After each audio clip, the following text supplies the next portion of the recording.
Hello, friends, and welcome back to the Snoozy Scientist, where we gently explore the mysteries of our world, one sleepy yawn at a time. Whether you're listening from your bed, curled up in a warm nest of blankets, or drifting through that quiet space where thoughts begin to blur, you're exactly where you need to be. Tonight, we're traveling back, far beyond the age of dinosaurs, far before the first mammals, even before the buzzing reign of insects. We are going more than 400 million years into the past to the Devonian Period, a time known as the Age of Fishes. It was a world ruled almost entirely by the oceans. For nearly 4 billion years, life on Earth was confined to water. The ocean teemed with bizarre giants, armored placoderms with skulls like helmets, monstrous sharks just beginning their long dynasty, and strange creatures with shapes so alien our modern eyes can barely comprehend them. And yet, the land was eerily silent, barren, untouched, except for the mosses and small ferns clinging to damp soil. And then, everything changed. The stillness was broken when a massive fish like creature suddenly drags itself from the waves, water streaming from its glistening body, jaws snapping at the open air. Its fins press into the mud, bending like primitive hands. For the first time in Earth's history, a vertebrate has left the ocean. Without this moment, there would be no birds in the sky, no lions on the plains, no humans walking the earth. That first step into the unknown carved the path for every land creature that followed. The evidence is still here. The first footprints ever pressed into ancient mud have been found, preserved in stone, a haunting reminder of that impossible leap. But why did fish abandon the safety of the seas that had nourished life for billions of years? What monsters ruled the waters they escaped from? What drove them onto barren, dangerous land where nothing yet walked? How did fins, shaped for swimming, transform into the first crude protolimbs, strong enough to bear their weight? What unseen dangers lurked on the land they entered for the very first time? And perhaps most important of all, why was this moment the foundation for everything that would follow, including us? Tonight, we'll drift softly into that forgotten age. We'll follow the story of when monsters rose from the oceans, when fish claimed the land, and when Earth itself was changed forever. But before we begin, if you enjoy these slow journeys into deep time, gentle, soothing, and quietly filled with wonder, I'd love it if you gave this one a gentle like and perhaps tapped subscribe. It helps other curious minds discover this peaceful little corner of the internet, and it lets the algorithm know that sleep and science go perfectly together. And if you'd be so kind, let me know in the comments, where are you listening from tonight, and what time is it there? It's always a joy to see just how far across the world these sleepy science stories reach. So now take a deep breath, let it go, and together let's step softly into the Devonian, a time when oceans broke their boundaries and the first monsters conquered the land. The Devonian world was warm and humid, a planet wrapped in heat and moisture that favored the growth of shallow seas. Across much of the globe, the oceans stretched wide and shallow, sunlit from above and bursting with life beneath the surface. These seas were not like the great depths we imagine today, but more like vast, sprawling lagoons. They were flooded plains where sunlight poured down into the water, feeding endless blooms of plankton and creating the perfect environment for fish to thrive. Warm currents carried nutrients from one side of the world to another, stirring the waters into a cradle of growth and experimentation. Life found no shortage of room to expand, and so the seas became crowded with forms that seemed to be trying every possible shape and design. But when you turned your eyes toward the land, the picture changed. Much of the Earth's continents were bare, silent, and strangely empty. Instead of the lush forests and swaying grasses we know today, the ground was exposed rock, broken in places by thin mats of green. The edges of continents told a different story, however. Along the coastlines, mosses clung to wet stone, spreading like a green carpet over the edges of rivers and shallow pools. In damp valleys, clusters of primitive plants stretched upward, reaching toward the light with delicate stems and simple leaves. There were no flowers, no grass, no forests as we recognize them. Instead, the land was in its first timid stages of becoming green. The air itself carried a different weight. It was damp and heavy, thick with moisture, and in places the ground squelched with stagnant water. In low areas, swamps began to form, dark with peat and filled with the smell of rot. Yet on the horizon, a stranger sight rose, immense fungi called prototaxites. These bizarre organisms grew as tall as trees, their pale trunks stretching more than 20 feet high, dwarfing the other plants around them. To our modern eyes, they would look like something from another planet, towering white spires scattered across a barren landscape, silent and still, as if some alien architect had placed them there. On the ground between these fungal giants, mats of liverworts and mosses spread across damp soil, creating the first real carpets of green. These plants were low and fragile, hugging the earth closely and offering a soft covering where previously there had only been stone and dirt. In some areas, primitive ferns began to appear, their fronds unfurling like curious fingers testing the air. It was a fragile, pioneering world, a land only beginning to experiment with life. The silence of this landscape is almost impossible for us to imagine. Today, even the quietest forest is alive with the calls of birds, the hum of insects, and the rustle of mammals moving unseen. But in the Devonian world, the land was devoid of animals. No birds wheeled overhead, no insects buzzed in the air, no reptiles or mammals left tracks across the soil. The only movement was the whisper of wind through moss and the steady growth of plants that reached cautiously toward the sun. It was a world waiting, as though holding its breath for something new to arrive. Even the rivers that cut through this land seemed empty compared to the richness of the seas. Their banks were lined with mats of algae, their shallows filled with dark mud and occasional plants. The rivers wound slowly across the continents, carrying silt into the seas and shaping the coastlines where early plants took root. Standing at such a riverbank, you would see green clinging low to the earth and the strange fungal towers in the distance, but you would not hear a single creature stirring in the undergrowth because there was no undergrowth at all. In places where conditions were right, the first hints of forests were beginning to form. These were not forests as we know them, filled with oaks and pines and the chatter of wildlife. They were gatherings of early trees like Archaeopteris, with woody trunks and branches covered in fern-like leaves.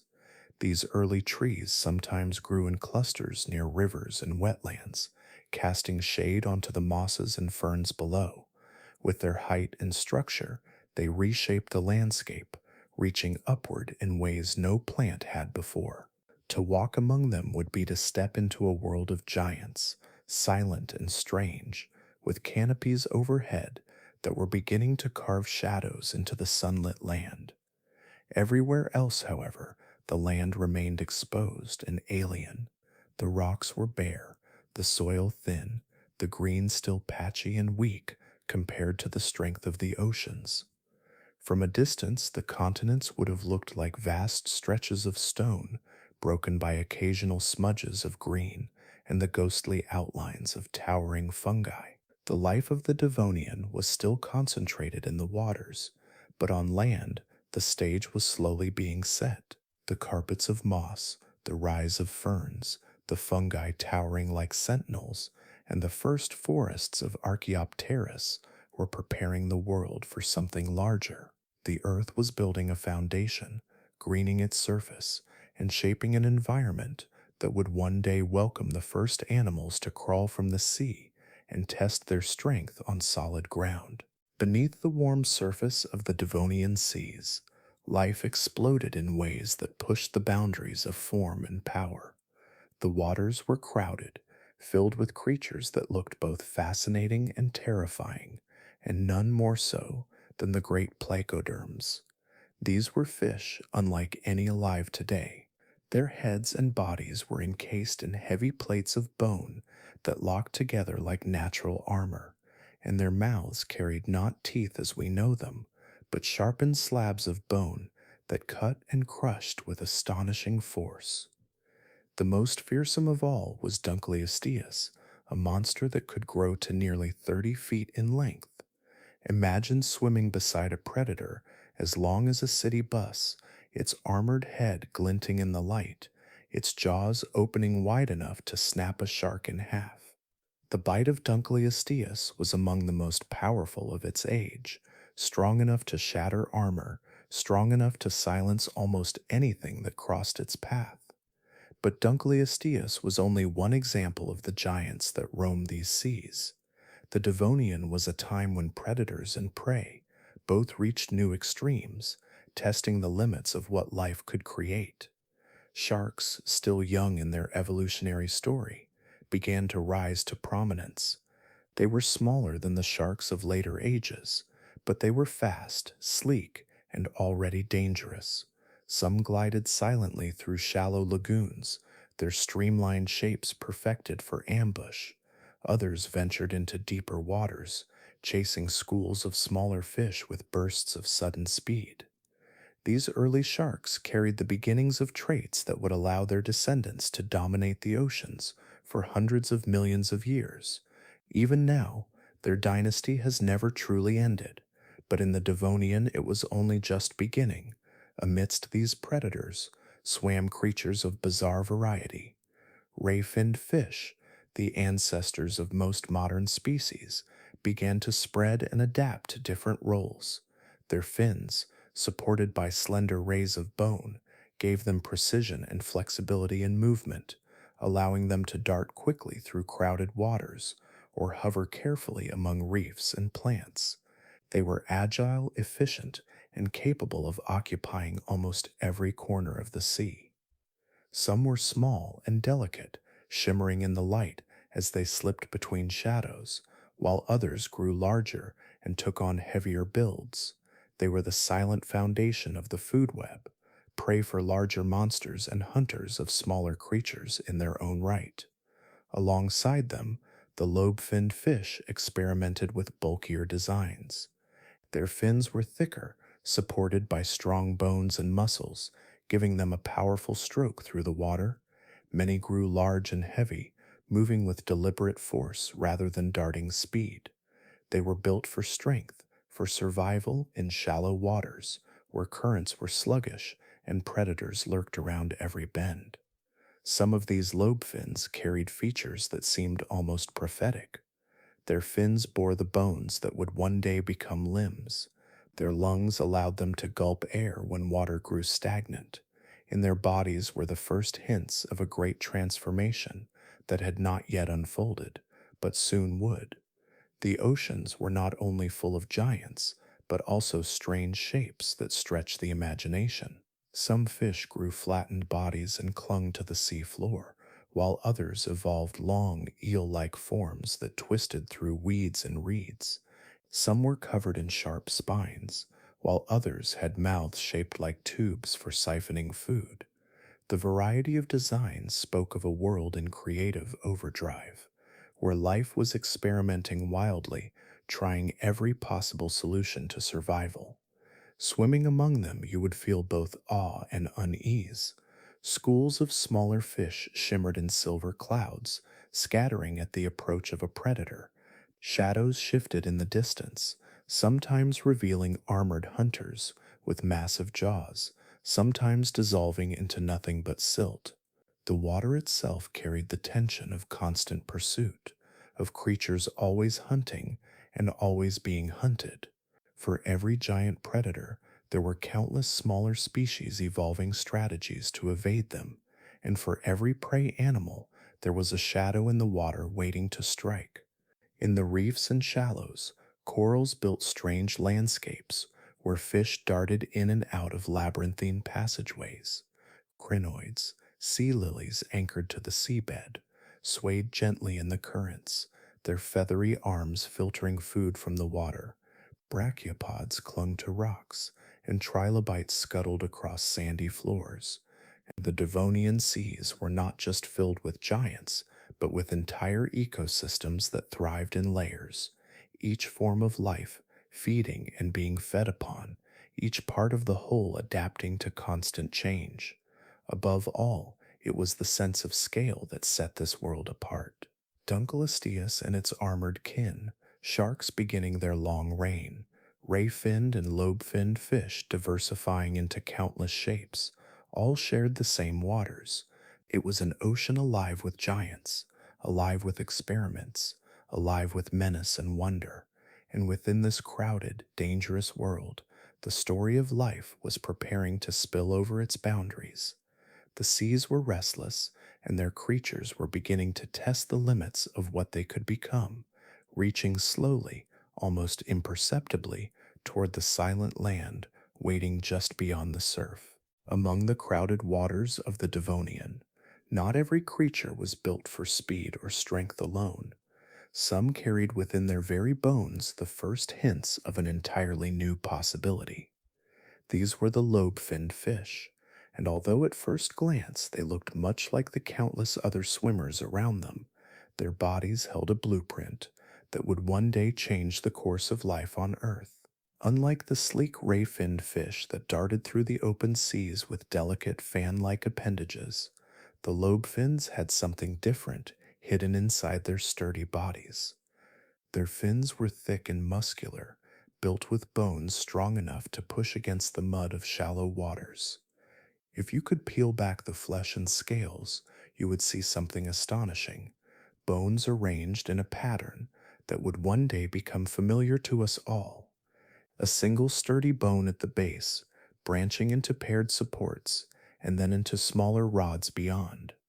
This same pattern echoes in our arms and legs today, in the way your shoulder connects to your elbow and your elbow connects to your wrist.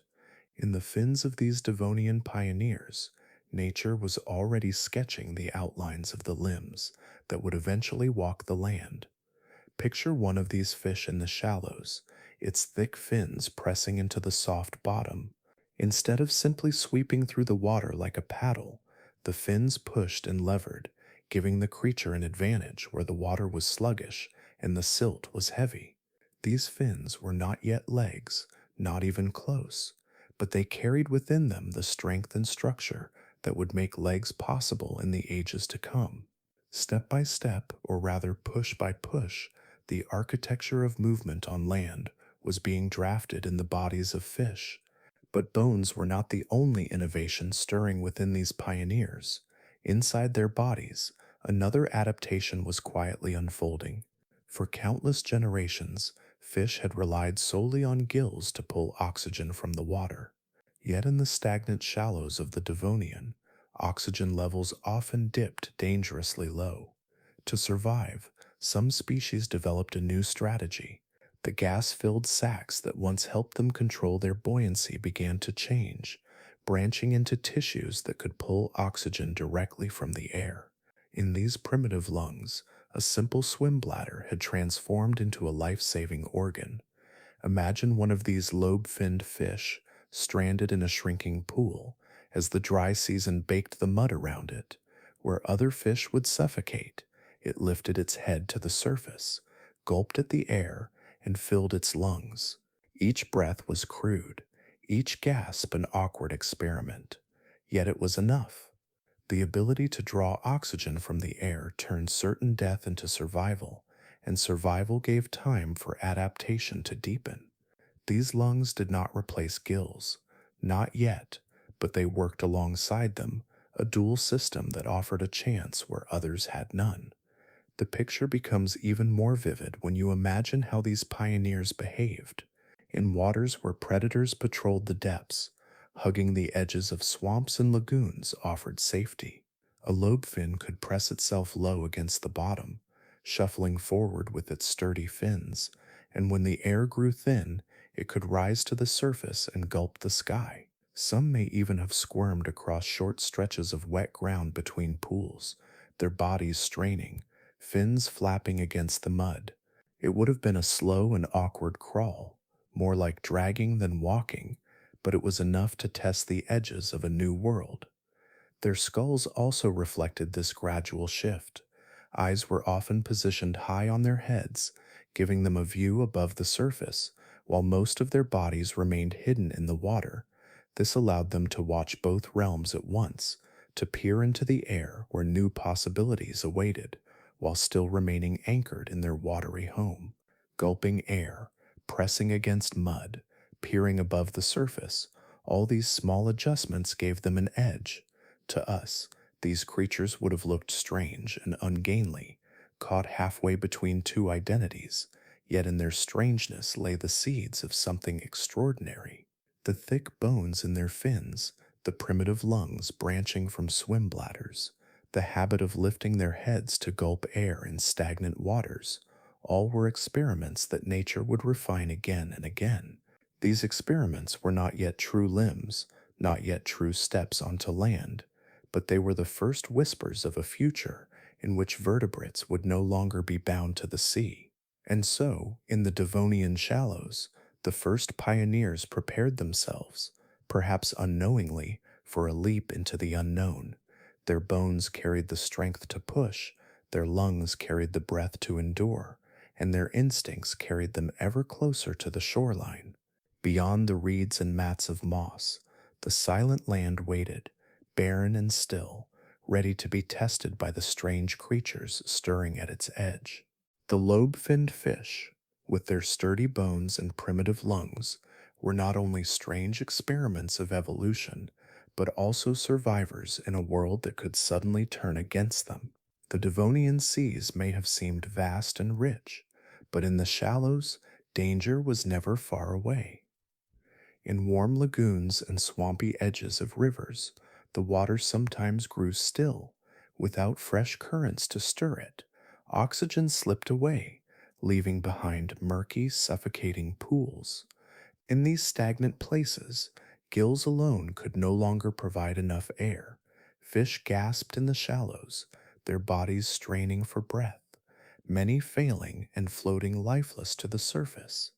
But those with lungs, crude though they were, found a way to endure. Rising toward the surface, they gulped at the heavy air and survived where others perished. As the climate shifted, the challenges grew even harsher.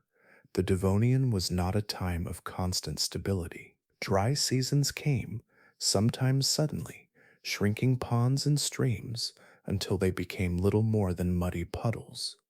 Imagine a pool of water slowly receding under the relentless sun, its edges curling inward day by day, leaving stranded fish packed together in the thick mud. For most, the story ended there, but some lobe-finned fish, with their powerful fins and their ability to breathe air, pushed and squirmed across the wet ground in search of another pool. It was not graceful. Their bodies dragged awkwardly, their fins slapping against the surface, their mouths opening and closing as they gulped air. Yet those few who endured the exhausting crawl sometimes found new water, and with it survival. Each desperate journey across drying land was a rehearsal for something greater, the first rough sketches of life moving from one realm into another. The struggle for oxygen and the dangers of drought were only part of the story. Beneath the water lurked predators of terrifying scale. Dunkleosteus and other placoderms patrolled the depths with armored heads and jaws, strong enough to shatter bone. Sharks, sleek and cunning, began to carve their own dominance, darting through schools of smaller fish and striking with precision. For the lobe-finned fish hiding in the shallows, the surface itself became a shield. The ability to gulp air and linger near the top gave them an escape from predators that ruled the deeper waters. Even more, if the threat grew too close, they could retreat into the muddy fringes, pushing themselves toward swamps where larger hunters could not follow. Land, though harsh and unfamiliar, was safer than the jaws waiting in the depths. The shoreline, once only a boundary, became a place of opportunity. It was not empty of life, though it lacked animals. Strange mats of moss spread across the wet soil, while ferns and liverworts reached upward, catching the light. Towering fungi rose like silent sentinels, their pale trunks stretching into the damp air. Alongside these plants, early arthropods scuttled and crawled. Primitive insects, millipede-like creatures, and small scorpions roamed the ground, feeding on decaying plant matter. To a fish dragging itself into this alien world, these arthropods were more than curiosities. They were food, easy prey compared to the armored hunters of the seas. The land offered what the water could not: abundant meals, slower and softer targets, with no vertebrate competitors in sight. For those that could endure the dryness and the strain, the reward was great. It was not only safety and food that drew them toward land, but also the chance to claim a space no other vertebrate had yet entered. On the shore, there were no predators waiting in ambush, no massive jaws clamping shut from the dark. The land was silent, still, and open. For the first pioneers that could risk it, the shore was an untouched frontier. Imagine the scene: a shallow lagoon shrinking in the heat. In the deeper water, shadows circle, the glint of armored plates and the sleek outlines of sharks waiting for their moment to strike. Near the edge, a lobe-finned fish pushes upward, its flat head breaking the surface, its eyes shifting above the waterline. It gulps, fins straining, then drags itself forward. Mud clings to its scales as it pushes into the unknown. Each motion is clumsy, each step fragile, but the air fills its lungs, and safety lies ahead. Behind it, the predators patrol, but they cannot follow. Ahead, the shoreline stretches, silent and empty, holding new dangers but also new hope. And so, little by little, fish began to test the limits of their world. Stagnant waters forced them upward, drought forced them outward, predators forced them to seek refuge, and the land lured them with safety and food. Each reason added weight to the same inevitable pull, until the ocean itself seemed to drive its children onto the shore. The story of the first pioneers comes into focus through one fossil discovery that has captured both science and imagination. In the year 2004, high in the Canadian Arctic, a team of paleontologists uncovered the remains of a creature that seemed to stand halfway between worlds. Frozen within ancient stone was a fish that bore features unlike any seen before, features that revealed a critical chapter in life's unfolding journey. They named it Tiktaalik, after the word for burbot fish in the language of the local Inuit people. Tiktaalik lived roughly 375 million years ago, and its body preserved the blueprint of transition. At first glance, it appeared fish-like, with scales covering its back and fins extending from its sides. Yet a closer look revealed details that were entirely new. Its skull was broad and flat, unlike the rounded heads of most fish, and its eyes were set high on top. That placement allowed it to peer upward, scanning the air above the surface, even while most of its body remained hidden beneath the water. In the shape of its head alone, you can glimpse the gradual reorientation of life toward the world beyond the sea. The structure of its body carried even greater surprises. Within the fins of Tiktaalik were bones that looked uncannily familiar.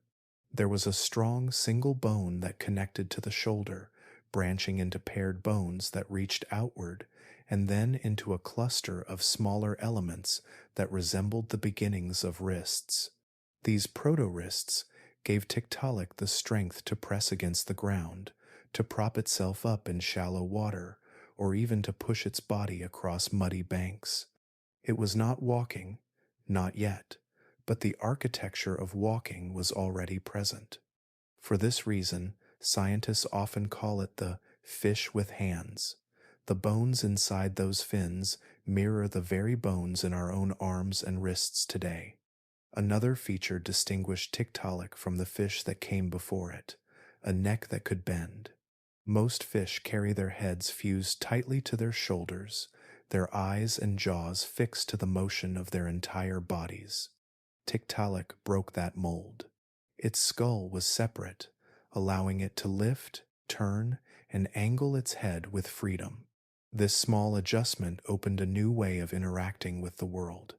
A mobile neck meant Tiktaalik could look around without shifting its whole body, giving it an advantage both in hunting and in sensing what lay above the surface. That ability, so ordinary to us now, was once an extraordinary innovation. Imagine Tiktaalik resting in a shallow stream. Its flat head breaks the surface, eyes scanning the reeds that line the shore. With a flex of its thick fins, it props its body against the muddy bottom, holding steady as it gulps a breath of air. When a small creature stirs near the edge, Tiktaalik can angle its head toward the sound without disturbing the water. A sudden thrust forward, jaws snapping shut, and the prey is gone. In this one scene, we glimpse the practical advantage of every adaptation: the broad skull for looking up, the neck for turning, the proto-wrists for balance, and the lungs for breathing the air above. The significance of Tiktaalik lies not only in its anatomy, but also in what it represents. Fossils often capture fragments, hints, or isolated details. Tiktaalik brought those fragments together into a single form, showing both the heritage of a fish and the promise of a land animal. Its scales and fins tied it to its aquatic past, while its wrists, neck, and lungs foreshadowed the creatures that would walk on shore. It is a bridge caught in stone, a snapshot of evolution mid-stride. For paleontologists, finding Tiktaalik was like uncovering a missing page in a book. The transition from fish to tetrapods had long been predicted, with fossils on either side of the divide, but the steps in between were hazy. Tiktaalik filled that gap with astonishing clarity. It revealed how fins became stronger, how heads grew mobile, and how bodies learned to support themselves beyond the buoyancy of water. Its discovery was hailed around the world, not because it was the final answer, but because it gave a face to one of the greatest leaps in natural history. The image of Tiktaalik has become iconic, painted and reconstructed countless times in books and museums. It is more than just a fossil. It is a symbol of transition, a reminder that every form of life is a work in progress, shaped by pressures, opportunities, and chance. When we look at our own hands, bending at the wrist and flexing at the fingers, we carry within us the memory of a fish that once propped itself against the Devonian mud and tested the world above. And just beyond Tiktaalik, more creatures waited, each carrying the story forward. Some would resemble it closely, with similar fins and flat skulls. Others would push further, their limbs gaining strength, their digits multiplying into fingers. The line between water and land was becoming thinner, and life was edging ever closer to stepping fully onto solid ground. When scientists uncovered Tiktaalik, it felt like a revelation, as though the veil had been lifted on one of the most critical moments in Earth's history. Yet Tiktaalik was not alone in carrying the story of transition. It was part of a much larger tapestry, one woven from many species that came before it, each adding threads of innovation in small and subtle ways. These earlier creatures are less famous, rarely making their way into textbooks or museum displays, but they were no less important. Without them, Tiktaalik itself would never have existed. They are the forgotten precursors, shadowy figures that bridged the gap between fish and tetrapod long before the world had ever heard the phrase fish with hands. One of these pioneers was Panderichthys, a fish that lived roughly 385 million years ago. At first glance, Panderichthys looked much like other lobe-finned fish of its time, But on closer inspection, its body revealed something different. Its skull was flatter than most, broad and low, giving it the look of a creature peering upward toward the surface. The position of its eyes, set high on its head, suggests that it spent much of its time in shallow water, waiting just beneath the surface with a hunter's patience. This was not a fish designed for darting through the open sea. Instead, it lingered near the boundary between water and air, already exploring a world that stretched beyond the waves. The fins of Panderichthys held secrets that foreshadowed the shape of things to come. Inside, the bones were more advanced than those of its earlier cousins, resembling the basic framework of limbs. There was the same single sturdy bone at the base, branching into paired supports, with smaller bones beyond. Though these were still fins, and not yet legs, the structure was leaning ever closer toward what would one day become arms and wrists. When Panderichthys pressed itself against the muddy bottom of a shallow pool, it was unknowingly rehearsing movements that later creatures would perfect on land. Each push, each shuffle through the sediment, left a mark on the evolutionary blueprint. In life, Panderichthys would have seemed strange and in between, not quite like the fish around it, and not yet like the tetrapods that would follow. Its long body and scaly exterior kept it tied to the water, but its flattened head and proto-limb bones hinted at possibilities stretching beyond the shoreline. Imagine it lying in the still waters of a Devonian swamp, its eyes breaking the surface, its fins pressing into the mud as it lunged toward passing prey. In that moment, it was both ancient fish and early architect of the limbs that would carry future creatures onto dry earth. Another of these transitional forms was Elpistostege, a fish that swam only a little later than Panderichthys, but pushed the design of its body even further. Elpistostege looked so close to a true tetrapod that it has often been described as the last fish before the leap onto land. Its fins were extraordinary. Inside them, scientists discovered a full set of finger-like bones arranged in a pattern that matched the digits of a hand. They were still enclosed in fin tissue and could not yet wiggle independently, but they carried the unmistakable blueprint of fingers. For the first time in history, the architecture of a hand existed within a fish.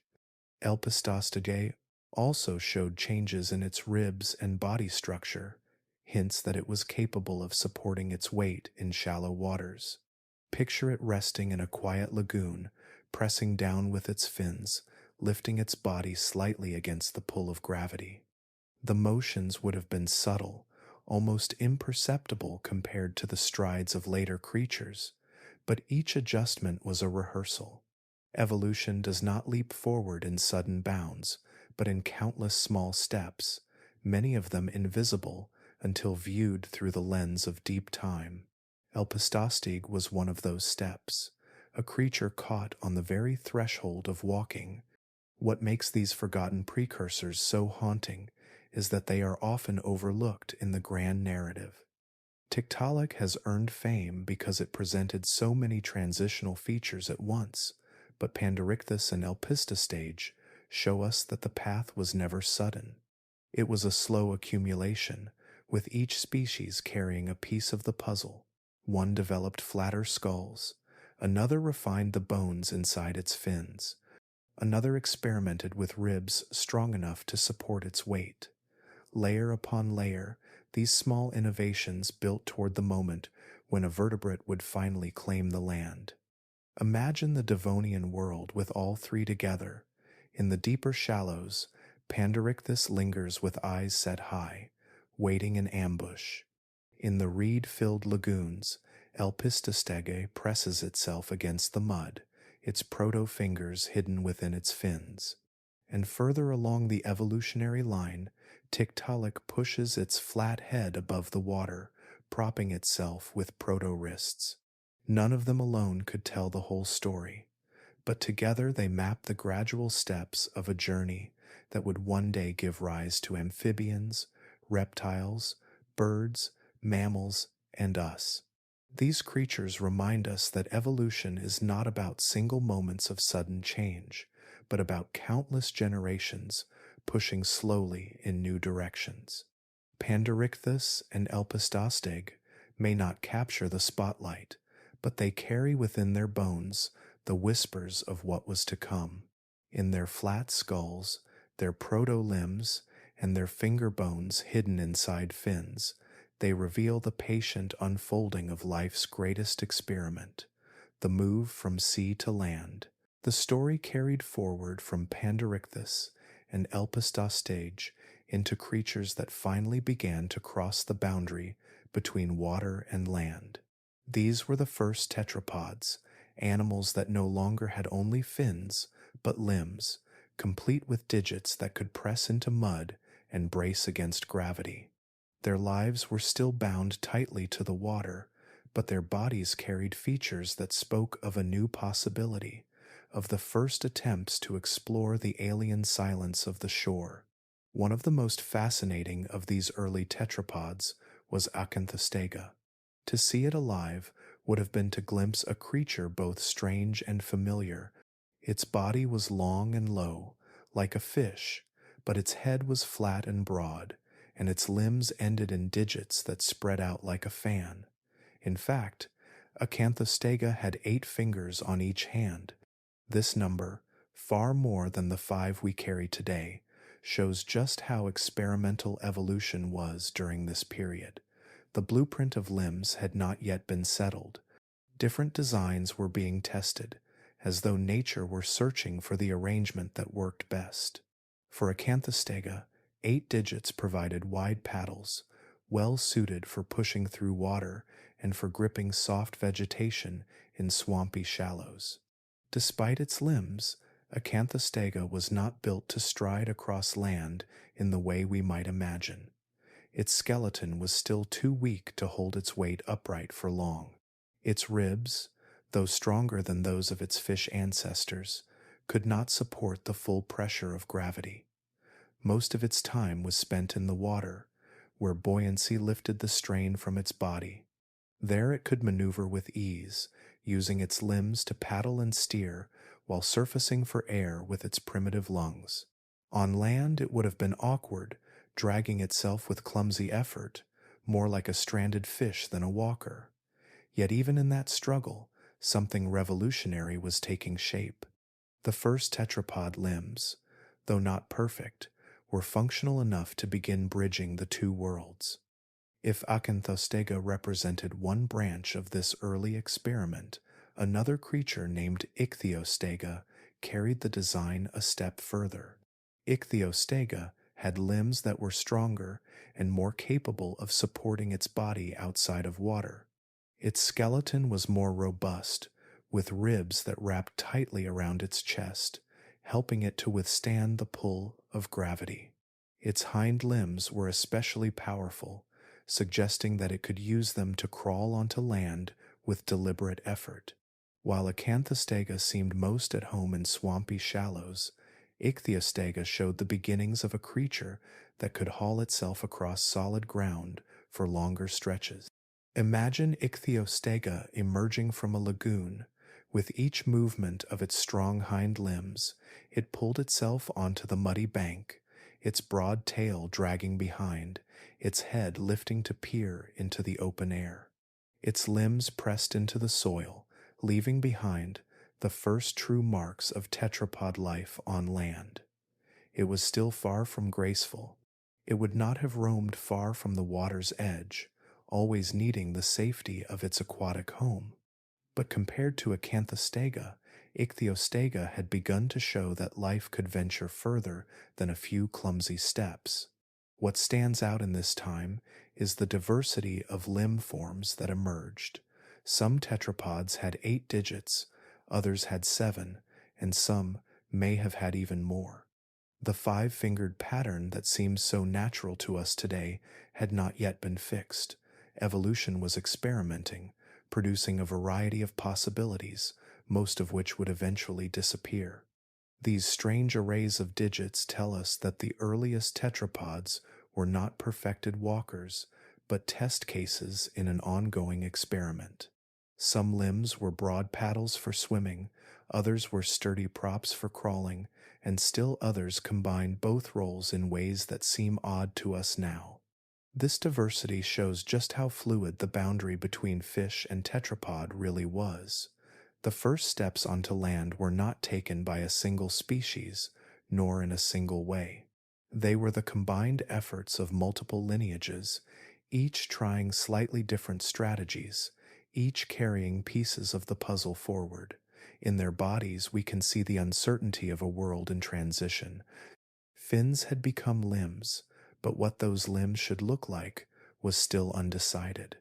In the swamps and rivers of the Devonian, Acanthostega and Ichthyostega lived side by side, creatures that were neither fully fish nor fully land animals. They breathed air, they swam with tails, they crawled with limbs, and they revealed in every motion the deep tension between two worlds. Their awkwardness was not a flaw but a necessity. It was the shape of life stretching itself into new territory, feeling its way onto the empty stage of the land. For the first tetrapods that dared to leave the safety of the water, the land they encountered was nothing like the home they had known. Each step onto the muddy banks brought them into a world that was alien, harsh, and unwelcoming. Water had always provided a cushion against weight, a constant support that allowed their bodies to glide and float. On land, there was no such relief. Gravity pressed down on them with a force that felt crushing, testing the strength of bones and muscles that were not yet ready for the strain. Every motion demanded effort. To lift their bodies and drag them forward was exhausting, each push of a limb slow and clumsy. It was as if the earth itself resisted their presence, holding them back with invisible hands. And yet, gravity was not the only challenge. Above them, the sky blazed with light that carried dangers they had never faced in water. In the Devonian world, the ozone layer that now shields us from harmful ultraviolet radiation was not yet fully formed. The sunlight's rays poured down unfiltered, carrying energy strong enough to damage delicate skin and unprotected eyes. In the water, they had been shielded, the waves absorbing much of the radiation. On land, their bodies lay bare beneath the unrelenting glare. Each moment outside the water's surface brought risk of burns, mutations, and cellular damage. For creatures with thin, moist skin adapted to an aquatic life, this invisible threat was as dangerous as any predator. The land itself offered little comfort, unlike the rich seas where reefs provided shelter and kelp offered hiding places. The ground was barren. There were no burrows to retreat into, no soft canopy to shield them, no shadows deep enough to provide safety. At best, a tetrapod could press its body against a mat of moss or hide at the base of a fern, but these were poor defenses against heat, dryness, and radiation. The soil was exposed and raw, still new to the slow greening of plants. For long stretches, the land stretched empty, a hostile stage with almost no shelter for the pioneers who dared to crawl upon it. The greatest trial of all was the dryness. In water, their bodies remained moist, their gills and skin never at risk of cracking or desiccating. On land, every moment of exposure threatened to pull the life-giving moisture from them. The sunlight baked the mud, turning it hard and hot beneath their bellies. Their skin dried quickly, forcing them to retreat again and again into the safety of the shallows. It was as if the air itself was pulling them apart, stripping away what water gave them. This was a danger they could not ignore, for unlike today's amphibians, these early tetrapods had not yet developed the adaptations needed to resist prolonged exposure. Land, in this sense, was a battlefield where they could not survive long without retreating. Still, the need to explore outweighed the cost. The shoreline tempted them with food and safety, with insects crawling slowly across moss and the absence of the armored predators that ruled the depths. But every attempt to reach further tested their bodies to the limit. With each crawl forward, their ribs strained to hold their organs against the pull of gravity. Their limbs dug into the soil, their digits splaying wide, pressing hard against a surface that gave them no buoyancy. The weight that had once been effortless in water now pressed down with punishing heaviness. Imagine one of these creatures pulling itself onto a barren bank. Its head lifts just above the soil, eyes blinking in the bright light. Its limbs tremble beneath its weight, tail dragging heavily behind. The skin along its sides begins to dry, each breath from its primitive lungs harsh and shallow.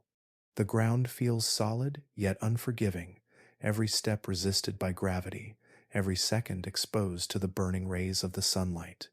There is no shade to crawl under, no burrow to slide into, only the long stretch of alien land ahead.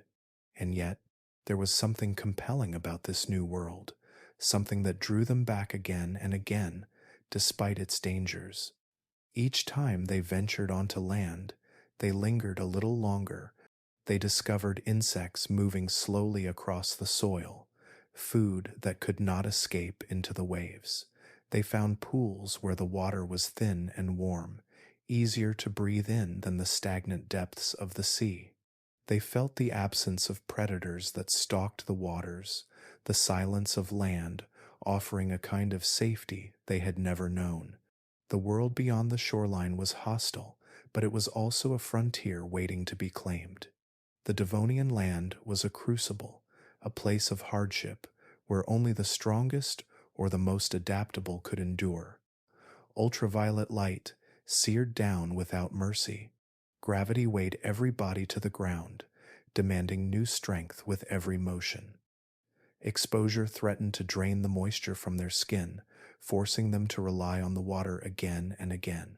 Yet within these hardships lay the tests that would shape the future of life.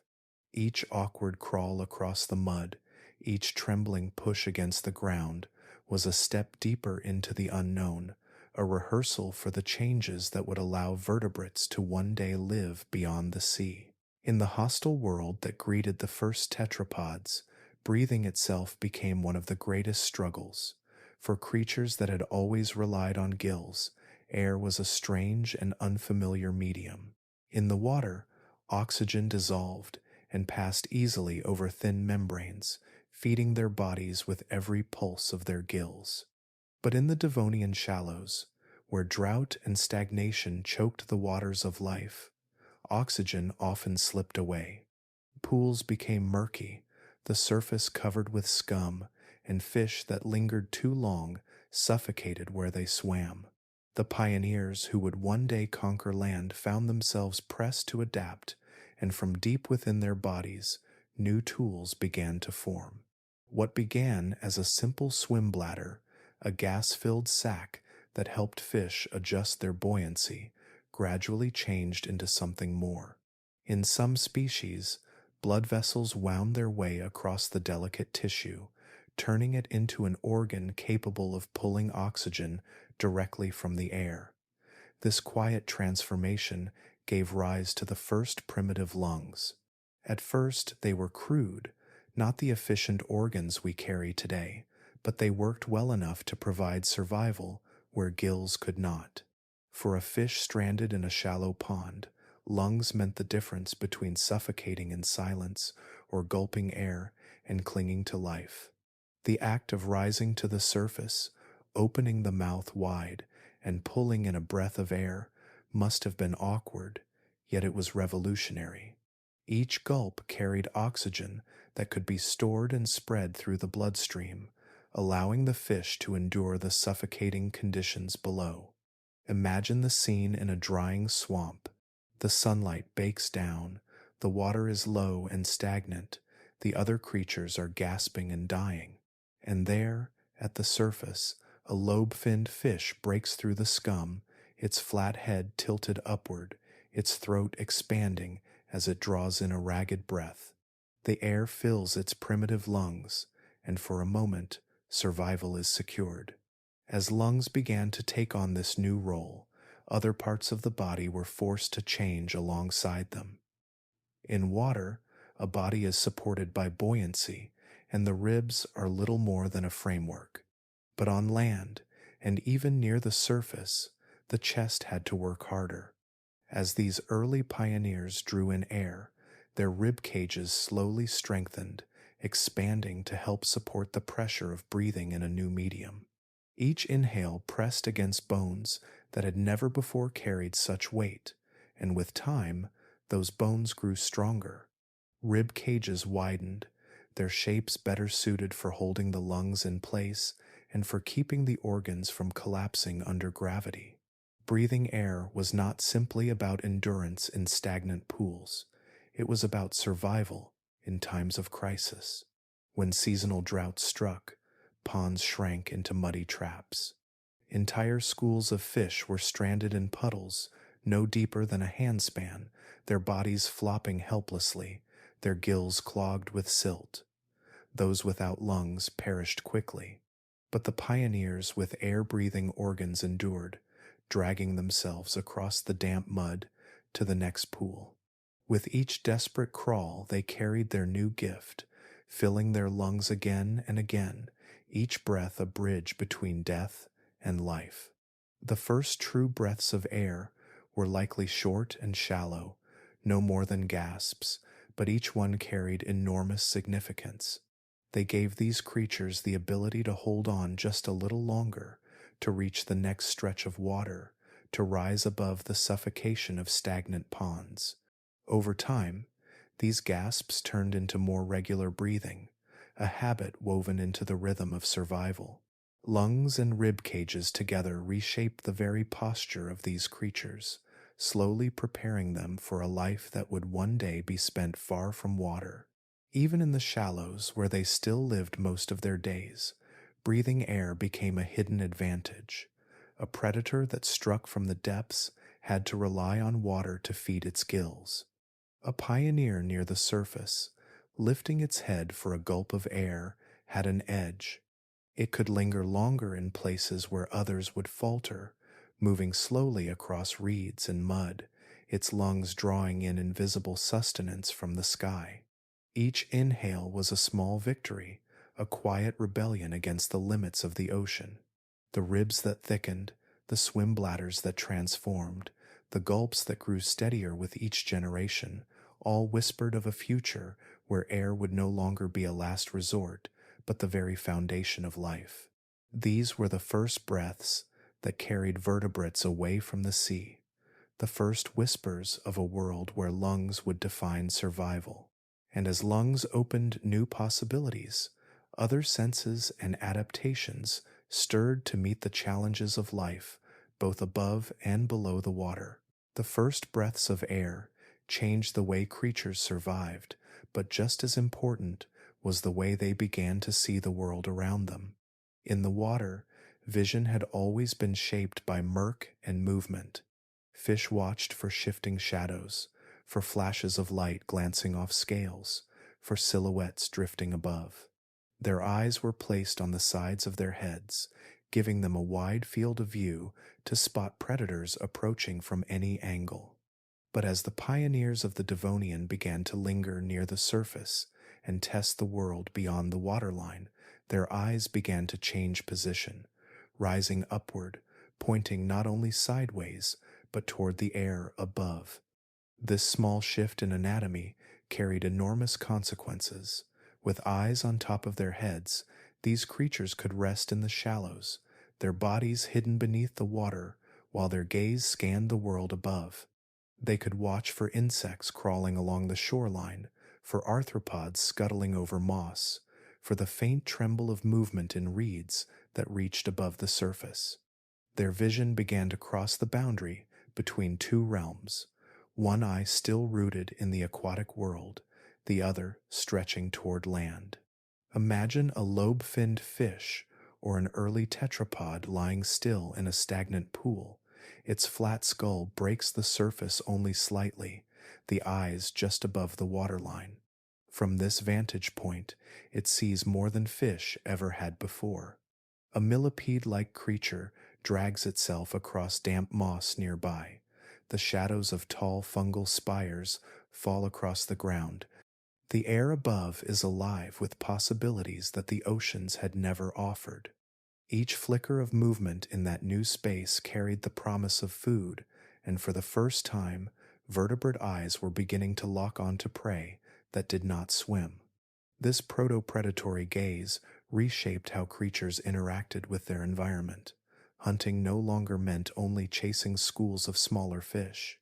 Now it also meant lying in wait, peering into the world above, and striking with jaws that could snap both in water and at the edge of land. The stillness of the shoreline, broken only by the quiet hum of early insects and the rustle of primitive plants, became a stage for a new kind of predator. Vision above the waterline gave them the ability to plan, to anticipate, and to act in ways that earlier fish could not. The shape of their skulls reflected this transformation. Flat heads with upward-facing eyes were not accidents of design, but direct responses to the challenges of survival. A creature with such eyes had the advantage of ambush, the ability to remain hidden while scanning both worlds at once. This was not yet the sharp binocular vision that later hunters would evolve, but it was the first step toward it, an alignment of sight that began to favor focus, depth, and targeting. It is difficult to overstate how revolutionary this was. The eyes of these Devonian pioneers were not just organs of sight, they were tools of strategy. They taught their owners patience, teaching them to lie still, to wait for the right moment, to choose when to strike. This shift in behavior marked the beginning of a new kind of predation, one that relied not only on strength and speed, but also on awareness and timing. The Devonian shoreline became a testing ground for these skills, shaping creatures that would one day give rise to the hunters of every later age. Picture Ichthyostega lifting its head from the shallows, its eyes breaking into open air. It scans the horizon, senses movement, and focuses on an arthropod no larger than a hand crawling across damp soil. A sudden push of its limbs, a lunge forward, jaws snapping, and the creature vanishes into its mouth. In that moment, sight and strike come together, and the evolutionary story takes another step forward. Over time, this new way of seeing influenced everything else. Limbs strengthened not only to bear weight, but to push the body upward for a clearer view. Ribs expanded not only to hold lungs, but to lift the chest off the ground, giving the eyes a better angle. Every adaptation for movement and breathing was connected to the adaptation of vision. The world above the water was becoming more important with each generation, and the eyes led the way. These shifts in gaze may seem small compared to the grandeur of limbs or lungs, but they were just as vital. With eyes turned upward, the first tetrapods began to live in 2 dimensions at once, peering into air and water alike. They were hunters poised between 2 worlds, their vision marking them as predators before their bodies were fully ready for land. This was the gaze that reshaped evolution, the watchful eyes that turned still pools into ambush sites, that transformed the shoreline into a hunting ground, and that carried life ever further toward the conquest of solid ground. As eyes lifted above the waterline and vision began to hunt across new horizons, the rest of the body was forced to follow. Seeing prey on the shore was only useful if a creature could reach it, and that meant battling the invisible force that pinned every living thing to the ground. Gravity had always been present, of course, but in the water its pull was softened. Buoyancy held bodies aloft, letting them glide with ease. On land, however, gravity was absolute. It pressed down with unrelenting weight, pulling at organs, straining muscles, and testing bones that had never before carried such a burden. For the first tetrapods, this struggle demanded an answer. Their skeletons, once light frameworks designed only for movement through water, began to grow heavier and sturdier. Ribs that had once been narrow and fragile expanded outward, wrapping the chest in a stronger cage. Each breath of air now pressed against bones, capable of withstanding greater force, each inhalation demanding a structure that would not collapse under its own weight.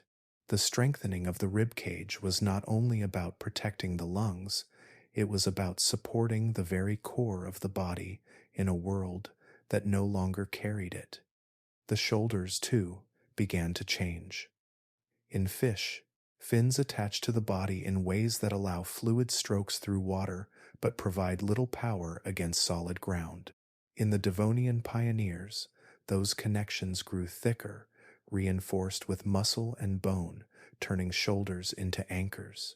With each movement, the fins could push harder against the earth, levering the body upward in short bursts of strength.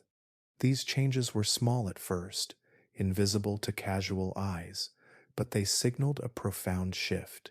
The body was preparing itself, not for swimming alone, but for pressing against the immovable resistance of the ground. The fins themselves also began to transform. No longer limited to sweeping back and forth like paddles, they grew more flexible, their bones able to pivot and brace. Within them, the pattern of limb bones became clearer, a strong central support branching into pairs and then into smaller rods beyond. Each joint gave a little more freedom, each segment a little more power. What had once been tools for maneuvering in water now flexed like crude proto-legs, capable of bearing weight for short moments at a time. These were not yet true legs, but they were beginning to act like them, lifting and holding, even if only briefly. With stronger ribs, reinforced shoulders, and more flexible fins, the first tetrapods could do something their ancestors had never managed before. They could push themselves up. It was awkward and exhausting, yet it marked the beginning of a new kind of movement. Imagine a creature lying half in water, half on mud. Its chest heaves, filling primitive lungs with air. Then, with a surge of effort, its fins press into the ground, muscles straining, ribs spreading wide. The body rises, trembling, its head lifting higher than the rest, eyes scanning the silent land. For a moment, gravity seems conquered. Then, muscles give way, and the creature collapses back into the mud, breath rasping, chest pressed flat once more. These first push-ups were not the deliberate exercises we know today, but desperate trials of strength against a world that resisted every motion. Yet each attempt was practice, each lift a rehearsal for a future when limbs would become true supports. By pressing upward, these pioneers gained a better vantage point. They could see further across the land, spot food more easily, and breathe more freely above the stagnant surface of the water. The effort of pushing against gravity was not wasted energy, it was survival, and survival etched its lessons into the bones of every generation. In this way, the land slowly shaped the bodies of those who dared to crawl onto it. Muscles thickened, ribs hardened, shoulders anchored, and fins flexed into proto-legs.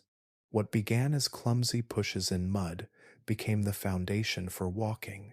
Each awkward motion brought them closer to balance, closer to strength, closer to breaking free of the water's embrace.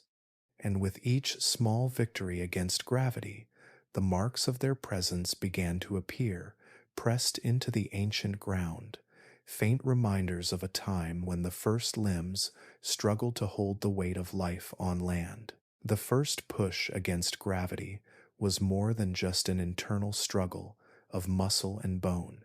It left behind marks that endured, silent witnesses pressed into the mud and carried forward through nearly 400 million years. In a quiet corner of modern-day Poland, scientists uncovered something extraordinary, something that rewrote the story of when vertebrates first set foot on land. There, carved into ancient rock, lay a series of trackways. The imprints were not random or accidental. They were deliberate steps, staggered one after another, telling the tale of a creature that had walked across soft ground long before paleontologists ever expected such a thing to have happened. The rock that holds these marks is about 395 million years old.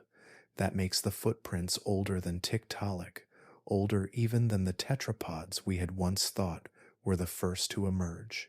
In those tracks, shallow impressions show where limbs pressed down, and in between them, faint grooves suggest tails dragging across the mud. To stand before them is to look at the frozen moment when an animal tested the boundary between water and land, its weight borne by limbs strong enough to hold it, if only for a few uncertain steps. The discovery was unsettling because it did not match the timeline that scientists had carefully pieced together. For years, Tiktaalik had been celebrated as the bridge between fish and land animal, its fossilized body showing a clear mix of both worlds. Yet the Poland trackways told a different story. They suggested that creatures with fully formed legs were already crawling onto land millions of years earlier than Tiktaalik.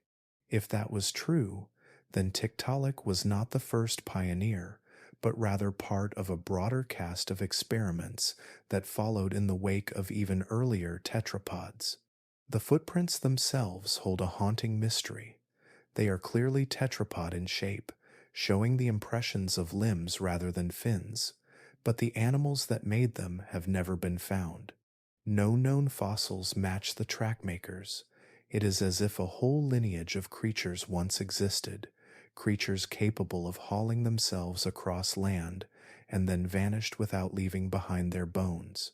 Perhaps they lived in regions where fossilization was rare, or perhaps their remains are still hidden beneath layers of stone yet to be uncovered. For now, all we have are their ghostly steps, pressed into stone like a signature from the distant past. Imagine the scene that produced those marks. A shallow coastal plain stretches outward, its waters receding under the sunlight. From the edge of a lagoon, a strange animal begins to crawl. Its limbs press into the wet mud, leaving behind clear impressions as it moves. Between its steps, its tail drags heavily, carving a groove through the sediment. Slowly, deliberately, it crosses the damp shoreline, pausing to lift its head and take in the empty air. Each motion is awkward, each push against gravity a battle, yet the path continues. Behind it, the imprints of its journey remain, a record that will outlast not just the creature itself, but almost every form of life that follows. For the scientists who uncovered them, these footprints were a revelation. They spoke of a hidden chapter in the story of life, one that no fossil had prepared them for. The trackways forced a reevaluation of what we thought we knew, shifting the origin of tetrapods further back in time. They suggested that the transition from water to land was not a single leap made by a single species, but a gradual process with many players, some of whom remain unknown to us. The mystery of the Poland trackways lingers because it highlights how incomplete our knowledge still. Eland fossils tell us only what chance preserves. Bones dissolve, bodies are lost, and only fragments remain. But footprints are different. They capture behavior, movement, and presence in ways skeletons never can. They are direct evidence of action, of life in motion. In the case of these Devonian steps, they show that vertebrates were already exploring land when we thought they were still bound to water. Each footprint is shallow, weathered by time, but together they tell a story far greater than the sum of their parts. They remind us that history is not neat or linear, but tangled, with branches that emerge, flourish, and vanish, leaving only faint traces behind. The trackways in Poland are such traces, evidence of forgotten creatures whose names we may never know, whose bodies may never be found, but whose steps echo through deep time. And as we follow those steps across the stone, we move forward in the story, from the uncertainty of mystery toward the new opportunities that land began to offer. The shoreline was not only a stage of hardship, it was also a place filled with food waiting to be claimed. The first steps onto land were filled with hardship, but for those who endured the crushing weight of gravity and the burning sting of sunlight, there were rewards waiting just beyond the shoreline. Land was not empty. It carried its own treasures, laid out in ways the seas could not offer. For the pioneers who managed to push their bodies onto the mudflats and shallow banks, food was abundant, scattered almost carelessly across this strange new frontier. One of the first offerings came from the plants themselves. By the Devonian, the continents were beginning to green, their surfaces clothed in mats of moss, liverworts, and ferns. Primitive trees like Archaeopteris were growing taller, their branches spreading wide, dropping leaves and debris into rivers and swamps. With no large animals yet to recycle this material, it collected in piles along the edges of the shore. Wet mats of plant litter softened the ground, while in drier patches it formed clumps of decaying vegetation. For a tetrapod crawling from the water, these heaps were easy pickings. They held nutrients, soft tissues, and tiny organisms feeding on the rot. To push one's face into the damp leaves was to find an unexpected meal, an opportunity that water could not provide. But even more tempting than the dead plants were the living creatures that had already begun to claim the land. Arthropods had arrived first, and they were thriving. In the silence of the Devonian world, the earliest insects crawled and scuttled across the soil, their jointed legs carrying them over moss and between reeds. They were primitive, without wings, moving slowly across the surface. For a hungry pioneer, they were meals that could not dart away with the speed of a fish. Among these early land dwellers were millipede-like giants.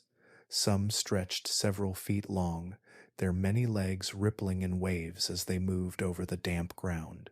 They fed on plants and rotting material, breaking it down with steady jaws. To us, they would appear enormous, almost monstrous, yet to a crawling tetrapod, they were a feast of soft flesh, their slow pace making them easy targets. With a quick strike of jaws, an early vertebrate could devour a creature larger than any insect alive today. Scorpions also walked the land, their armored bodies glinting in the sunlight, their tails arching above them with sharp stingers poised. Some were small, others surprisingly large, hunting other arthropods with patient steps. For a tetrapod bold enough to risk the sting, these creatures too offered nourishment. The land was becoming a stage for predator and prey, and vertebrates were beginning to take their place in it. Primitive insects added to this menu. They crawled in the undergrowth, tiny compared to the scorpions and millipedes, but plentiful. They lived in the moist shadows of moss, feeding on decaying matter, hiding in the litter left by plants. To a pioneer lifting its head above the mud, the sight of an insect scurrying slowly across the ground must have been irresistible. Each was a bite-sized reward, requiring little effort compared to chasing prey in the water. The abundance of food changed the equation. On land, there were no armored giants like Dunkleosteus waiting to strike, no sharks darting with razor jaws. Instead, there were slow-moving arthropods, plants shedding debris, and soft-bodied creatures scuttling over damp soil. For a creature that could bear the sunlight, the dryness, and the weight of its own body, the reward was security and sustenance in a place where competition was minimal. Picture an early tetrapod emerging from the shallows, ribs straining as it drags itself forward. Its eyes peer across the ground and fix on the movement of a millipede-like arthropod, legs rippling as it crawls. With a sudden lunge, the tetrapod snaps its jaws shut, the prey writhing before it is swallowed whole. A few steps later, it noses into a clump of rotting plant matter, pulling out insects that scatter in panic. Each strike, each bite, reinforces the lesson. Here, beyond the water's edge, lies food that requires little chase, food that waits in silence to be taken. These meals gave the pioneers a reason to return, again and again, testing their limits, pushing their bodies further onto the land. Each success etched the pattern deeper into evolution. The land was harsh, but it was also generous. For those bold enough to venture out of the water, it offered easy pickings that promised survival. And as these pioneers fed, as they dragged themselves further into the stillness of the terrestrial world, the seas behind them remained full of dangers. The monsters of the deep were never far away, their jaws snapping shut on the unwary. For every reward waiting on land, there was also a reason to flee the waters left behind. The seas of the Devonian were not just places of abundance, they were battlegrounds, patrolled by some of the most terrifying predators Earth had ever seen. To survive in such waters meant more than strength. It meant luck, timing, and the ability to escape jaws that could crush bone in an instant. At the top of this chain of terror was Dunkleosteus, the armored giant of the placoderms. This fish could reach nearly 30 feet in length, its body wrapped in bony plates that formed a living suit of armor. Its head looked as though it had been forged from steel, the plates fitted together like the visor of a knight. Where other creatures bore teeth, Dunkleosteus wielded sharpened edges of bone, closing with such force that nothing stood a chance once caught. Its bite was among the strongest of any prehistoric fish, powerful enough to slice through flesh, shatter shells, and even shear through the armored plating of its own kind. In the Devonian seas, Dunkleosteus was an apex predator, a shadow of death that moved with deliberate confidence. Imagine the experience of a smaller lobe-finned fish, lingering near the surface, lifting its head for a breath of air. From the depths below, a vast shape rises, dark and glinting, its armored skull tilting upward. In an instant, jaws close, bone against bone, and the smaller creature vanishes in silence. Survival in these waters was precarious, for Dunkleosteus was not selective. It preyed on anything it could swallow, from sharks to armored fish, leaving behind little but fragments. And Dunkleosteus was not alone. While it reigned as one of the most fearsome, other hunters thrived as well. Sharks, though younger in their evolutionary story, were already becoming relentless predators. Some were long and sleek, cutting through the water with bursts of speed. Others prowled in groups, using numbers to drive smaller fish into corners where escape was impossible. Their rows of teeth, sharp and ever-replacing, ensured that every strike was efficient. For the first time in Earth's history, sharks were stepping into the role they would hold for hundreds of millions of years. To swim in the open meant risking these hunters at every turn. The deep was filled with shadows, each one potentially hiding jaws. Even in shallow estuaries, safety was not guaranteed. Dunkleosteus could drive itself into the shallows to snatch prey.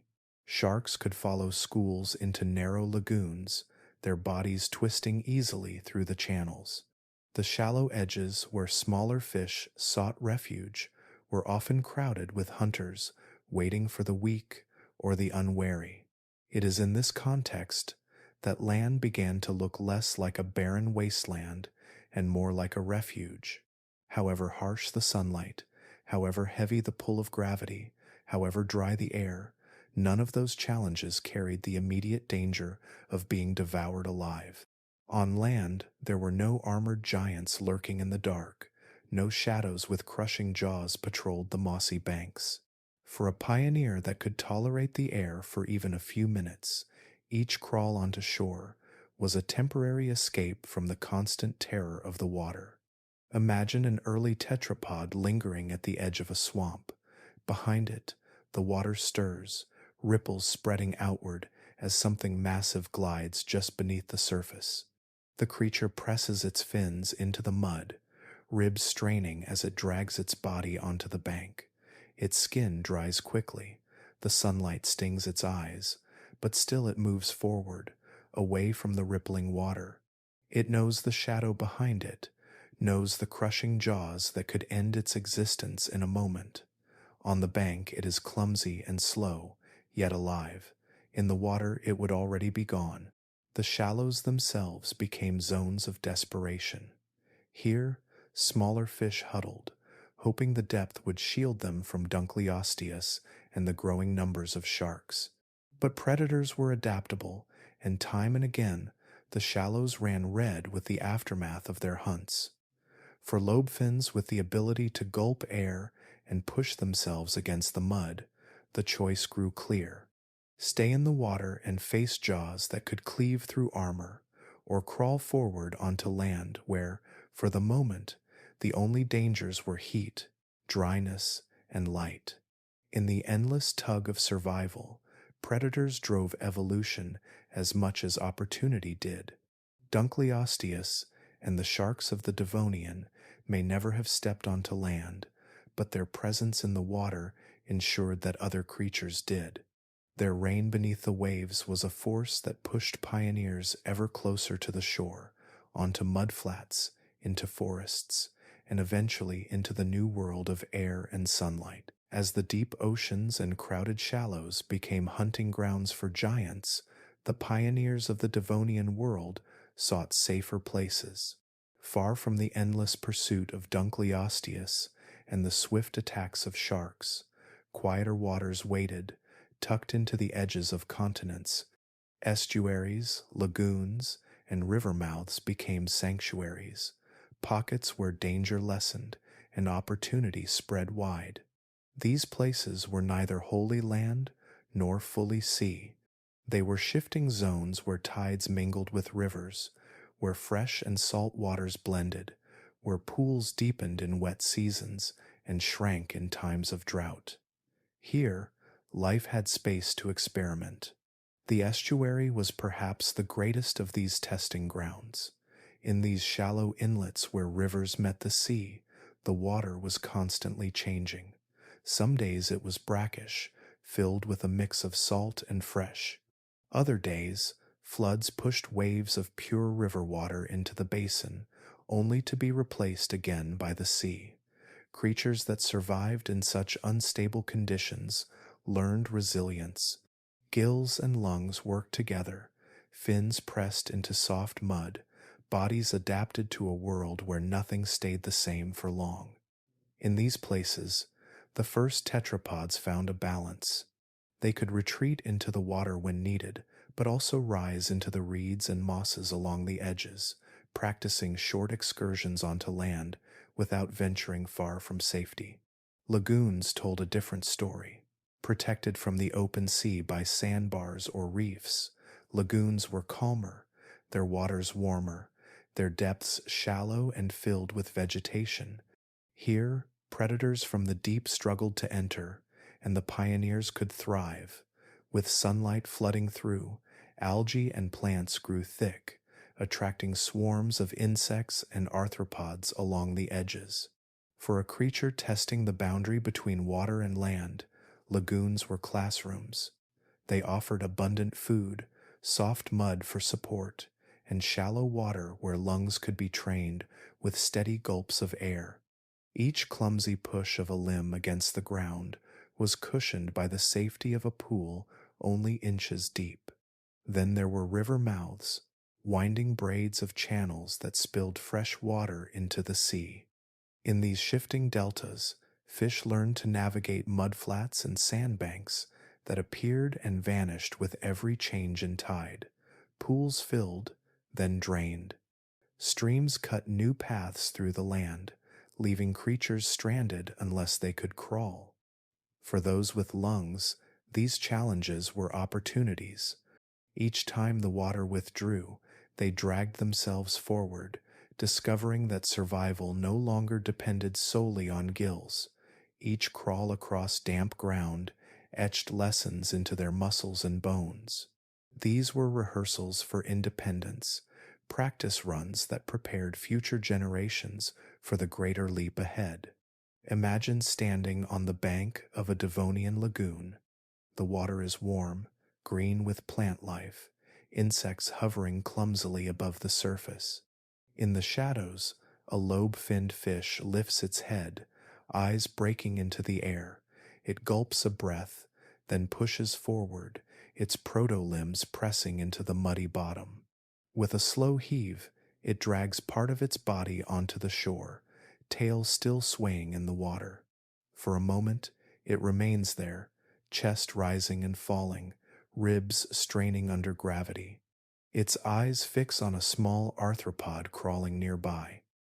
A lunge, jaws snapping, and the prey is gone. Then, with another effort, the creature slips back into the safety of the pool. That brief excursion, awkward as it was, is how life rehearsed for its future on land. The freshwater cradles of the Devonian world became nurseries of change. In the deep ocean, failure meant death at the jaws of giants. But here, mistakes could be made without ending the story. A slip in the mud, a collapse under gravity, an awkward push against the soil, these were not fatal in a shallow lagoon where retreat was always close at hand. Over time, these safe zones shaped creatures that could do more than just survive. They encouraged boldness, experimentation, and slow adaptation. Step by step, breath by breath, the pioneers practiced. The rivers, lagoons, and estuaries of the Devonian became laboratories of evolution, where fish tested new bodies and new behaviors against the shifting ground. They were still tied to the water, but less tightly now, their futures leaning toward a horizon where land was no longer just a refuge, but a place to claim.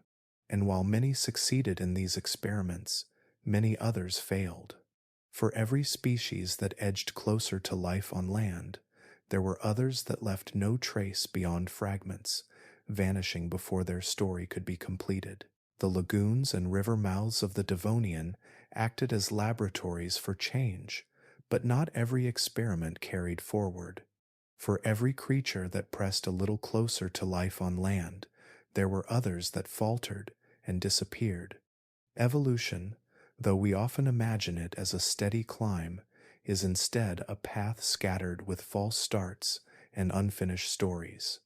Dozens of species tried to test the edges of possibility, and most left nothing behind but faint traces in stone, reminders that success was never guaranteed. Some of these creatures looked close to the pioneers that would one day succeed, yet subtle weaknesses sealed their fate. Their bones were strong enough to push against mud, but too fragile to bear weight for long stretches.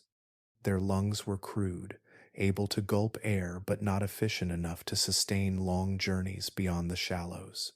Their limbs flexed, but lacked the strength to lift the chest from the ground. They were trapped in between, capable of surviving in their own narrow niche, but unable to expand further into the new frontier.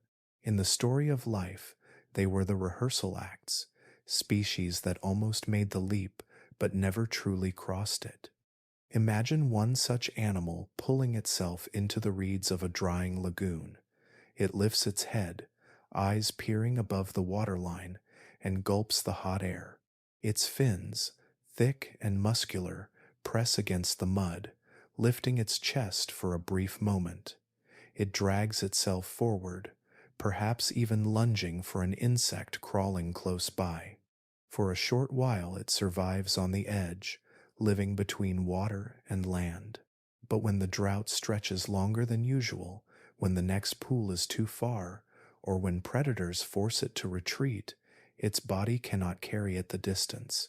The creature collapses, its lungs failing, its limbs giving way. That lineage ends quietly, its story unfinished. Fossils preserve some of these attempts, though rarely in detail. A jawbone here, a partial fin there, fragments that suggest entire lineages now lost. They reveal strange body shapes that do not match the neat line we often imagine between fish and tetrapods. Some had fins that were halfway to becoming legs, but no digits to press into the soil. Others carried lungs, but still relied heavily on gills, leaving them tied too tightly to the water. A few developed sturdy ribs, but lacked the muscles to use them. Each design was a possibility, tested in the crucible of shallow waters, but each fell short in ways that kept them from thriving. The very presence of these evolutionary dead ends is proof that the conquest of land was not inevitable. For millions of years, the earth was filled with experiments, most of which failed. Nature did not create the perfect tetrapod in a single stroke. Instead, it stumbled forward, trying different combinations, discarding what did not work, and preserving only those features that offered survival. Every failure paved the way for future success, but for the creatures themselves, it meant extinction. It is humbling to realize how close some of these lost species came to shaping our future. Had their bodies been slightly stronger, their lungs slightly more efficient, or their limbs slightly better adapted, perhaps they would have been the ones to lead the march onto land. Instead, they are shadows in the fossil record, glimpses of possibilities that never unfolded. Their disappearance reminds us how fragile the process truly was, how easily the story of life could have ended differently. Even for the species that survived, there was no guarantee. Each drought, each predator, each shift in climate was another test. The majority failed, leaving only a handful of lineages to carry the torch forward. Those that endured were not necessarily the strongest or the largest, but the ones whose bodies balanced just enough features to tip the scale in their favor. And so, the Devonian world was filled with both triumph and silence. For every Tiktaalik or Ichthyostega, there were countless forgotten forms that vanished before they could step fully onto land. The mud once bore the impressions of their fins, the water once rippled with their movements, but time erased them, leaving behind nothing but hints. They remind us that progress was never smooth, that conquest came not from inevitability, but from persistence, chance, and endless trial. As lineages disappeared, the earth itself was also changing, reshaping the possibilities that lay ahead. Plants grew taller, forests thickened, and oxygen filled the air in new abundance. The stage was being set for those who could take advantage, but the failures of the past still lingered as a reminder. Survival was not guaranteed, and only those that adapted quickly enough could claim the world that was forming beyond the water's edge. While many early pioneers faltered and disappeared, the world around them was transforming in ways that would forever reshape the story of life. The land, once barren and silent, was beginning to awaken. Tiny mosses and creeping mats of green had already spread across the damp edges of rivers and lagoons, but now something new was rising, something taller, stronger, and far more permanent. This was the beginning of Earth's first great forests, and their appearance marked a revolution as profound as the first breath of air. Among the earliest giants was a tree-like plant called Archaeopteris. To stand beneath one of these Devonian giants would have been unlike anything life had ever seen before. Archaeopteris reached heights of nearly 30 feet, its woody trunk strong and thick, its branches stretching outward in broad fans of leaves. Unlike the low mats of moss and ferns that clung close to the ground, this was a structure that towered above the landscape, casting shade, breaking the wind, and creating entirely new environments. For the first time in history, the land carried vertical layers of life. Beneath their branches, shadows fell across damp soil, sheltering smaller plants and creating habitats that had never existed before. As these trees multiplied, forests began to spread across the continents. Their roots dug deep into the soil, breaking apart rock and anchoring themselves firmly into the ground.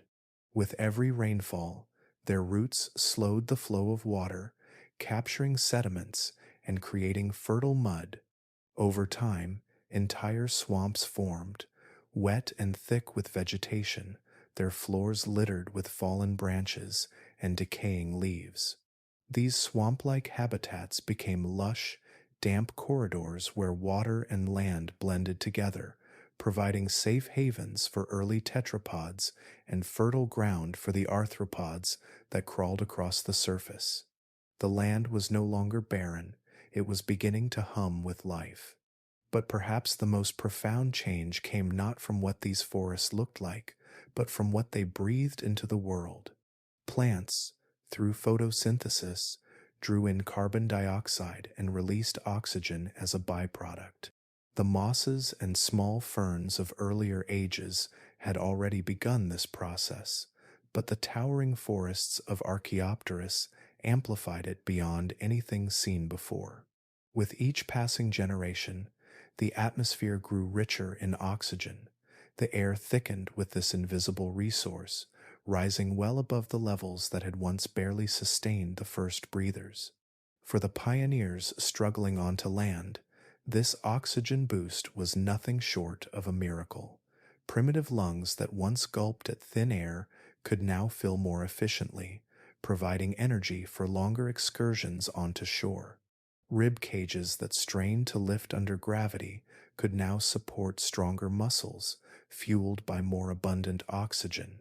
Insects and arthropods benefited as well, their bodies growing larger, their movements bolder, as the air around them carried enough oxygen to support their expanding forms. Millipede-like giants stretched across the forest floors. Scorpions grew larger than a human hand. Primitive dragonflies soon spread their wings wider than seagulls, filling the air with the first true flights of predation. The forests also changed the very chemistry of the earth. With roots drawing minerals from the soil and decaying leaves trapping carbon, the balance of gases shifted in complex ways. Periods of cooling followed as carbon dioxide levels dipped, driving cycles of climate that shaped both oceans and land. These fluctuations tested the resilience of every living thing, but they also opened new pathways for adaptation.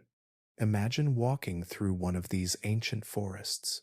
The trunks of Archaeopteryx rise around you, their bark rough and woody, their leaves whispering in the wind. Shafts of sunlight break through the canopy, falling onto mats of moss and ferns below. Insects buzz in the air, larger than anything we see today, their shadows flickering across the forest floor. The air itself feels heavy, thick with oxygen, each breath rich and full. Beneath the roots, swampy pools reflect the light, their surfaces broken by the ripple of a tetrapod lifting its head above the water. This is no longer a barren world. It is a stage, alive with layers of life that stretch from the soil to the sky. The plant revolution transformed the land into something habitable, something that not only tempted life out of the water, but sustained it once it arrived. The forests gave shade, swamps gave shelter, oxygen gave energy. The barren expanses of the early Devonian were gone, replaced by ecosystems complex enough to nurture both the pioneers of land and the predators that still lurked in the waters nearby. And as these forests expanded, so too did the challenges of living in them. Climate cycles grew more unpredictable, oxygen surged and dipped, and the balance of life on Earth entered a new and fragile stage. The forests of the Devonian had transformed the land into something entirely new, but with their rise came consequences that rippled across the planet. Plants, in their endless quiet work of photosynthesis, were not only reshaping the surface with roots and shade, they were also pulling vast amounts of carbon dioxide out of the atmosphere. At first, this meant a gift of oxygen, rich air that allowed insects to grow large and tetrapods to breathe with greater ease. But Earth is a system that balances itself in complex ways, and this sudden drawdown of carbon set off a chain of events that plunged the world into cycles of climate chaos. The Devonian began as a warm age. Shallow seas spread widely across the continents, their waters heated by the sunlight, creating rich reefs and teeming ecosystems. For millions of years, warmth nurtured life, allowing fish to diversify into countless forms and plants to expand across the land. But as the forests deepened their roots and covered more ground, the atmosphere began to change. With less carbon dioxide to trap heat, Earth's climate started to cool. Glaciers formed in the high latitudes, their white surfaces reflecting sunlight back into space, accelerating the chill. What had once been a greenhouse world shifted towards something harsher and less forgiving. Sea levels dropped as ice accumulated, exposing vast stretches of seafloor and shrinking the shallow habitats where so much life had thrived. Reefs that had bustled with activity became stranded, their ecosystems collapsing as waters receded. Estuaries and lagoons, once safe havens for experimental pioneers, were drained or reshaped into barren mudflats.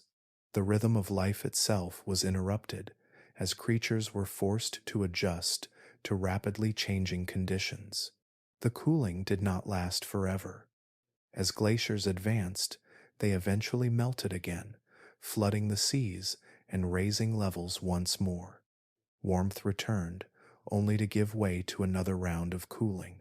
The Devonian became an age of swings, cycles of warming and chilling that rolled across the continents and seas in unpredictable pulses. For the plants and animals that lived through these times, stability was rare. What was safe one generation might vanish the next, leaving no choice but to adapt or perish. For fish in the oceans, these shifts were devastating. Warm, shallow waters, their preferred homes, disappeared during glaciations, leaving only deeper and colder seas. Entire lineages that had flourished during the warm phases were wiped out when conditions turned cold. Coral reefs, which depend on narrow temperature ranges, collapsed again and again. Each collapse reset the stage, opening room for new players, but eliminating countless species in the process. On land, the effects were just as dramatic. Swamp-like habitats expanded during warm, wet phases, then dried and shrank when the climate cooled. Tetrapods that relied on such habitats had to move constantly, searching for new refuges where water remained and food was still abundant.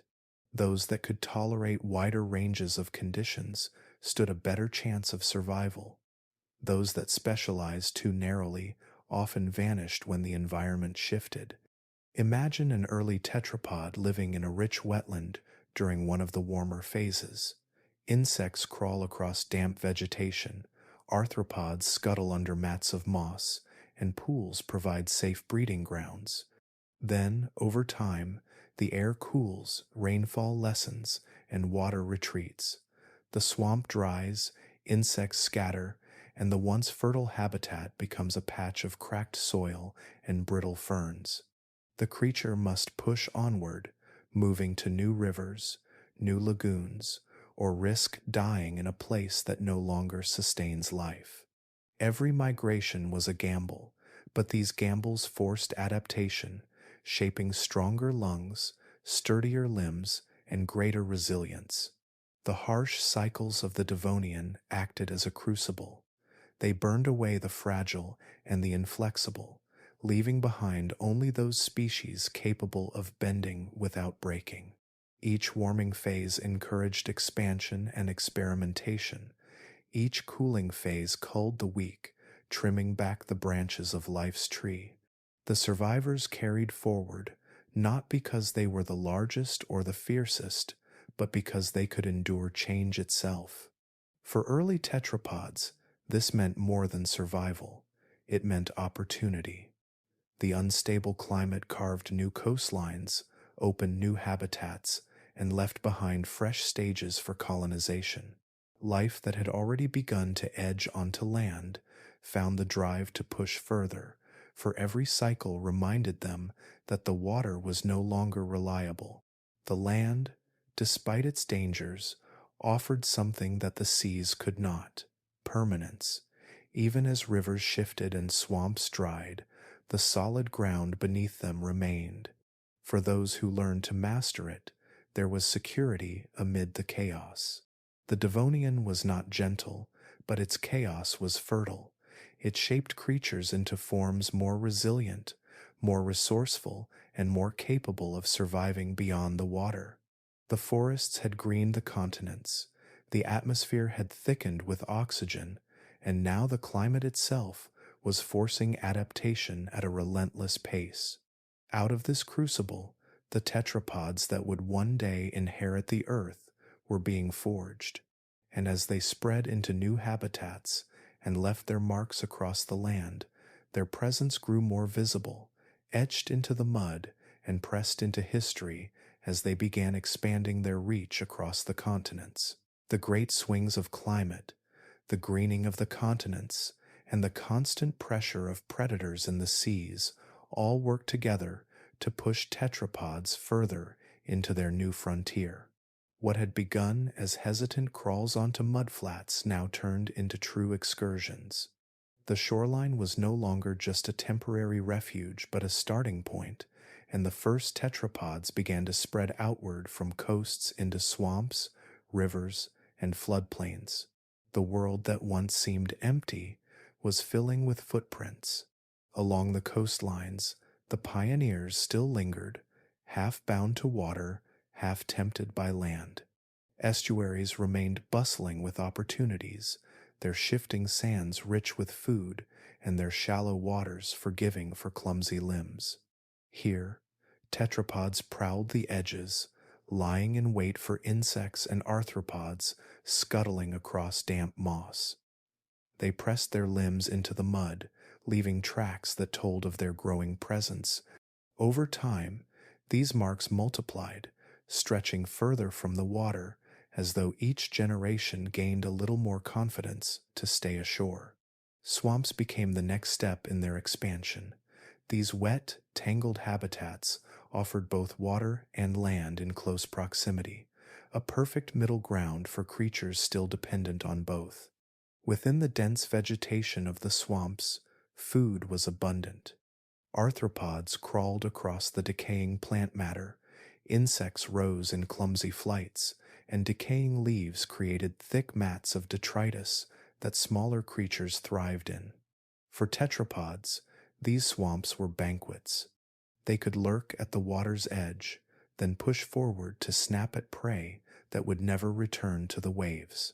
In the shade of towering Archaeopteris trees, they found cover from the unfiltered sunlight, their bodies cooling in the damp shadows, their lungs filling with air made richer by the forests around them.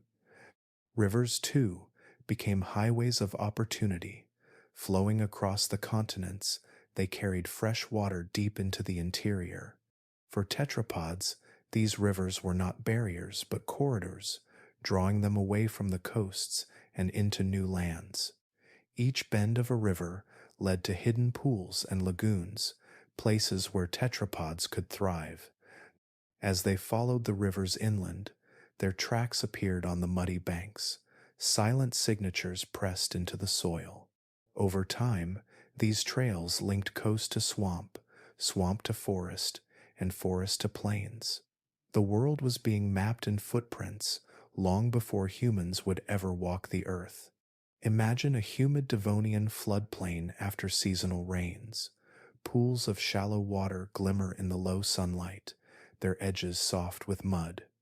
Across this surface, a series of tracks spreads outward. Each footprint shows toes pressing down, each drag mark records the sway of a tail.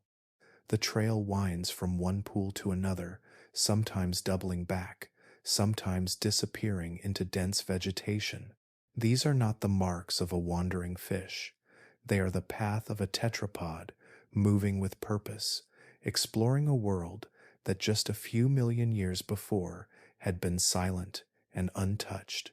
As these pioneers spread, they began to shape the ecosystems around them.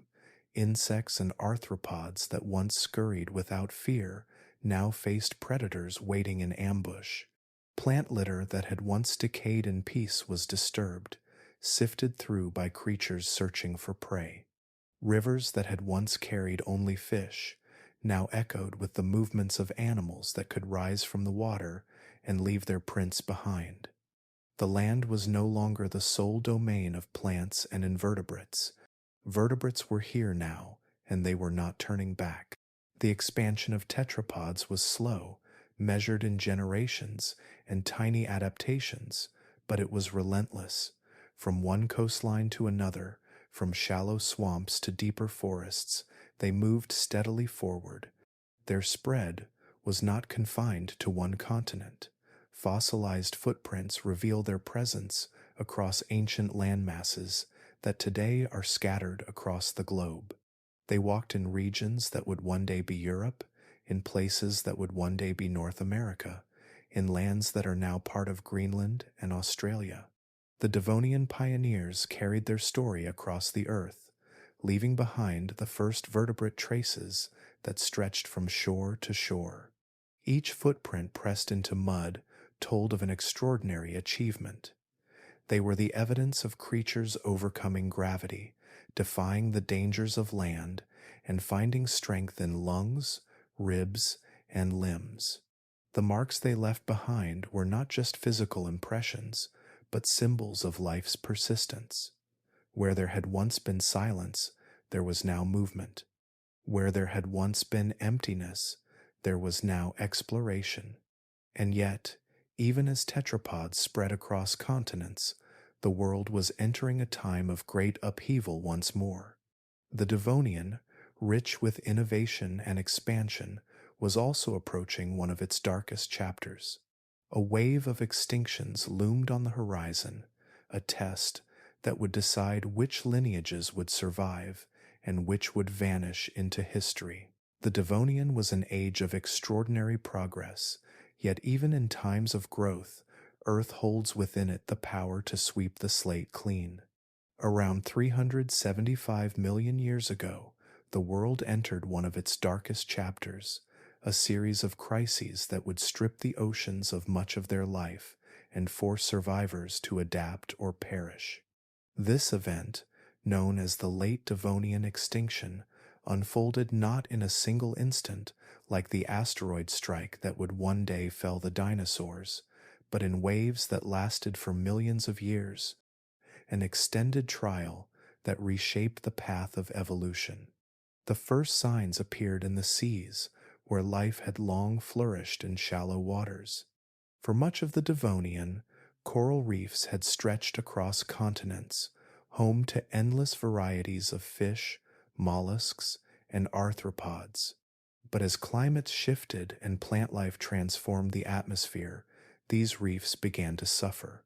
Oxygen levels in the oceans fell in what scientists call anoxic events.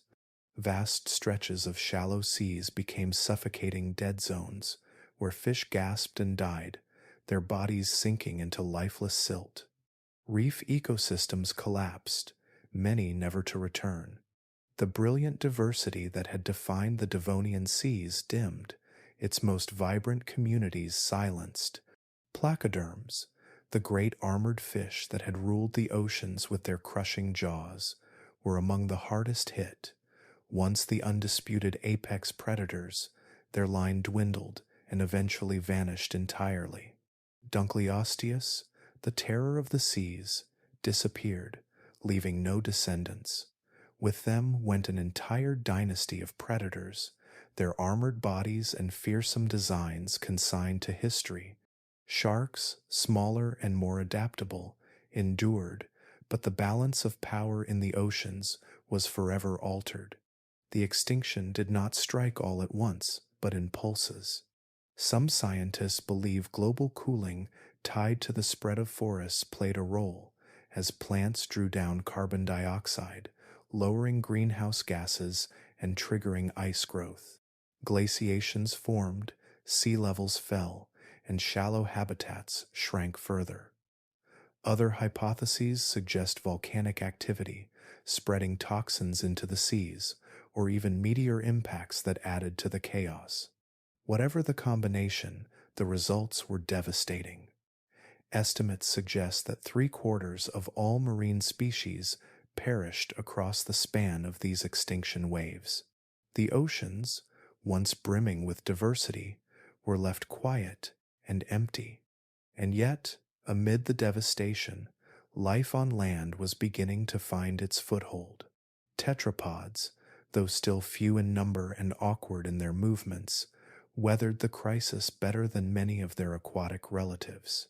While the seas turned into graveyards, the pioneers that had learned to crawl onto mudflats, to breathe air with primitive lungs, and to snap up insects and arthropods on land found themselves less affected by the ocean's decline.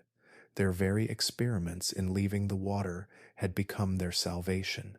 Imagine a Devonian lagoon during this time of upheaval. The water is low and stagnant, lifeless fish floating near the surface, algae spreading unchecked. Yet, in the shallows, a tetrapod drags itself onto the bank. It shakes free of water, ribs heaving as it fills its lungs. Around it, the forest still hums. Insects scuttle across fallen leaves, scorpions wait in the shade, millipede-like giants ripple their many legs through the moss. While the ocean collapses, the land continues to offer food and space. The very same features that once made land harsh and hostile now gave these pioneers an edge, shielding them from the full force of extinction. The late Devonian extinction was not simply a tragedy of loss, but a turning point. With placoderms gone, sharks began to rise as dominant predators of the seas, a role they still hold today. With reefs diminished, new ecosystems emerged in their place, shaped by the survivors, and on land, tetrapods continued their quiet spread, their footprints etching into mud as proof that they had endured. This moment revealed a truth that echoed through every era that followed. Survival belongs not always to the strongest, but to those who adapt. The armored giants that once seemed invincible vanished, while awkward creatures with half-formed limbs stumbled forward into the future. Out of catastrophe came opportunity, and the tetrapods, clumsy yet persistent, were ready to claim it. And as they pushed further across the continents, leaving trails from coastlines to swamps and rivers, they carried within them the promise of every land animal to come, reshaping the earth after the seas had fallen silent. The late Devonian extinction swept through the oceans like a tide of silence, taking with it the armored titans that had once seemed unshakable. Dunkleosteus and its kin vanished, the great placoderms erased from Earth's story, their armored skulls and bone-crushing jaws leaving behind only fossils to remind us of their reign. Coral reefs, once brilliant with life, collapsed into barren stretches of stone. Entire lineages of fish disappeared, leaving the seas emptier than they had been in millions of years. But while the oceans mourned their losses, a different group was quietly stepping forward. These were the tetrapods, the pioneers of land, awkward in shape but armed with a set of tools that gave them resilience where others failed. The key to their survival lay first in their lungs. While countless fish still relied on gills alone, bound to waters that turned stagnant and suffocating, the tetrapods carried within them a backup plan. Primitive though their lungs were, They allowed survival in droughts, in shallow pools stripped of oxygen, and in times when the seas themselves became poisoned with low oxygen events. A single gulp of air could mean the difference between life and death. With every generation, those lungs grew more efficient, sustaining them not just as a fallback, but as a true source of strength. Just as vital were their limbs. The thick bones of lobe-finned ancestors had already given rise to proto-legs capable of pushing against mud and lifting bodies into air.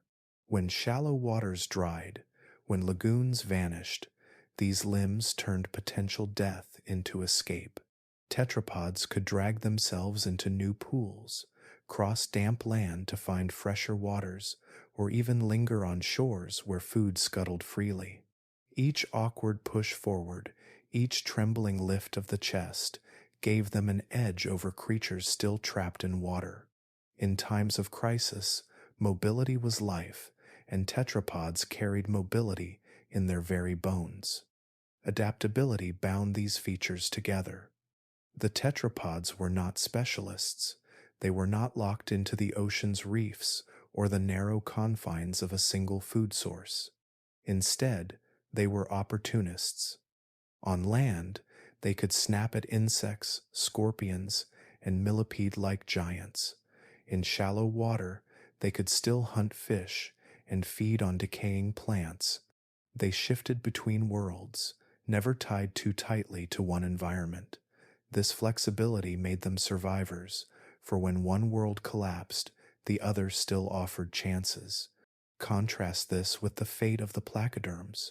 For tens of millions of years, they had ruled with jaws, powerful enough to slice through armor, their massive heads and bodies a symbol of dominance.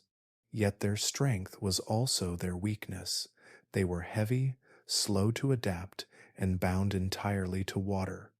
When oxygen levels plummeted and habitats shrank, they had no escape. Their armor weighed them down, their reliance on gills betrayed them, and their line ended abruptly. Sharks, sleeker and faster, survived, but the placoderms did not. Sharks and tetrapods became the heirs of the Devonian upheaval. Sharks claimed the oceans, perfecting the role of predator with flexible skeletons, endless rows of teeth, and streamlined bodies that could adapt to shifting seas. Tetrapods claimed the edges of land, their lungs and limbs carrying them where no placoderm could follow. Together, they rose from the extinction, not as fragile survivors, but as pioneers of new dynasties.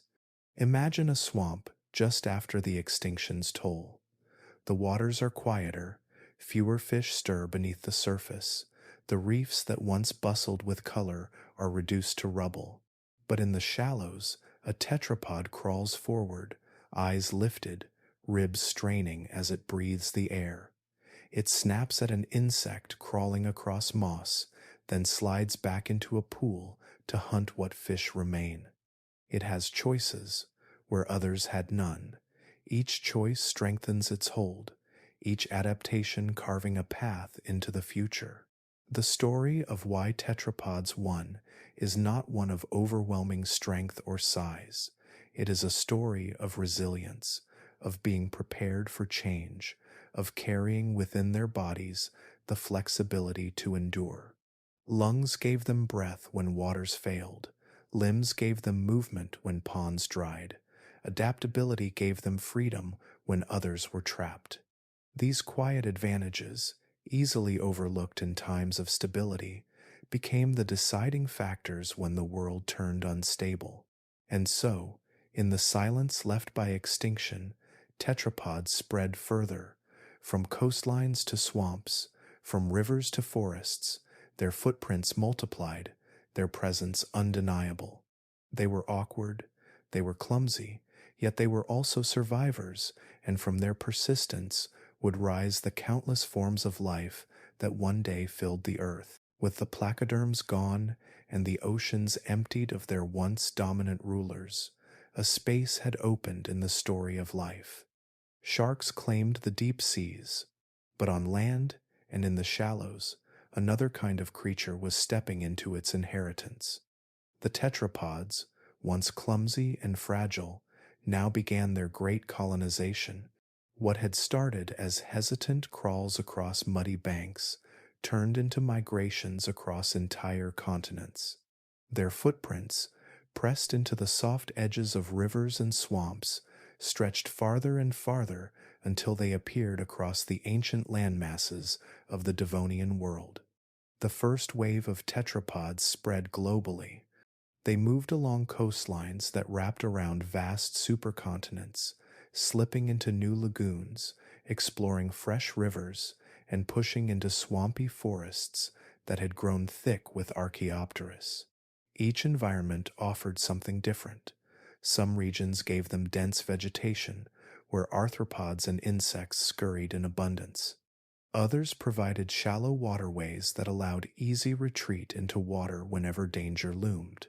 Wherever they went, they left signs of their presence. Fossilized trackways in places that are now Europe, Greenland, and North America show that these pioneers were not confined to a single corner of Earth.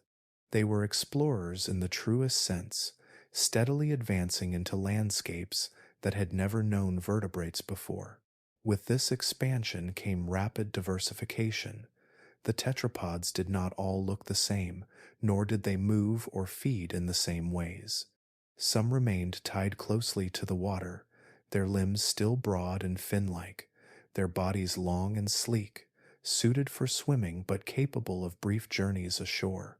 Others developed stronger legs, more rigid rib cages, and skulls that tilted upward, better adapted to hunting on land.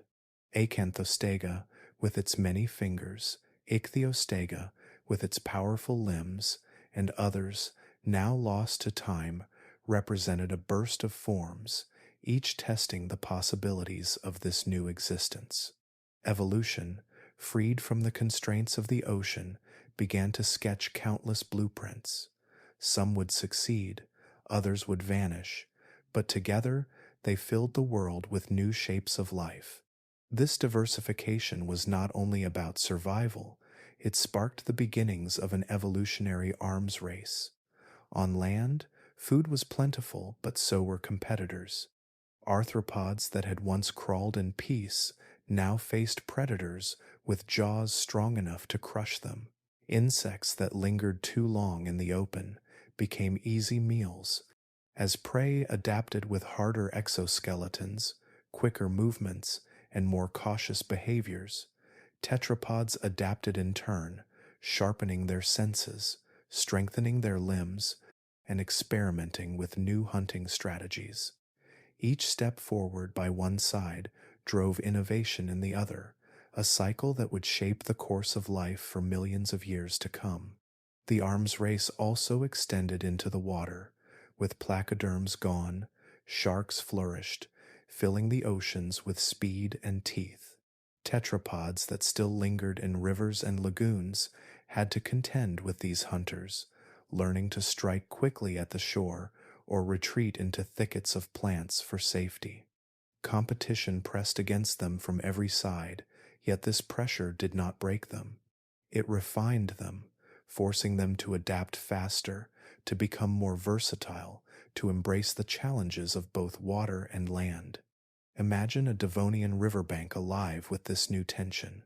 A group of tetrapods lingers in the reeds, their eyes peering above the surface. One drags itself onto the bank, ribs lifting, lungs filling with air, its head scanning for prey. Insects dart above the water, wings glinting in the sunlight. A scorpion moves slowly through the leaf litter, unaware of the predator nearby. With a sudden lunge, jaws snap, and the scorpion vanishes. In that instant, predator and prey are bound in the arms race, each shaping the other's future. The great colonization was not a straight march to dominance. It was messy, filled with detours and failures, with lineages that rose briefly and then fell silent. Yet the overall momentum never stopped. Every continent they reached became home to new experiments in form and function. Each swamp and river mouth turned into a stage where life rehearsed for what was to come.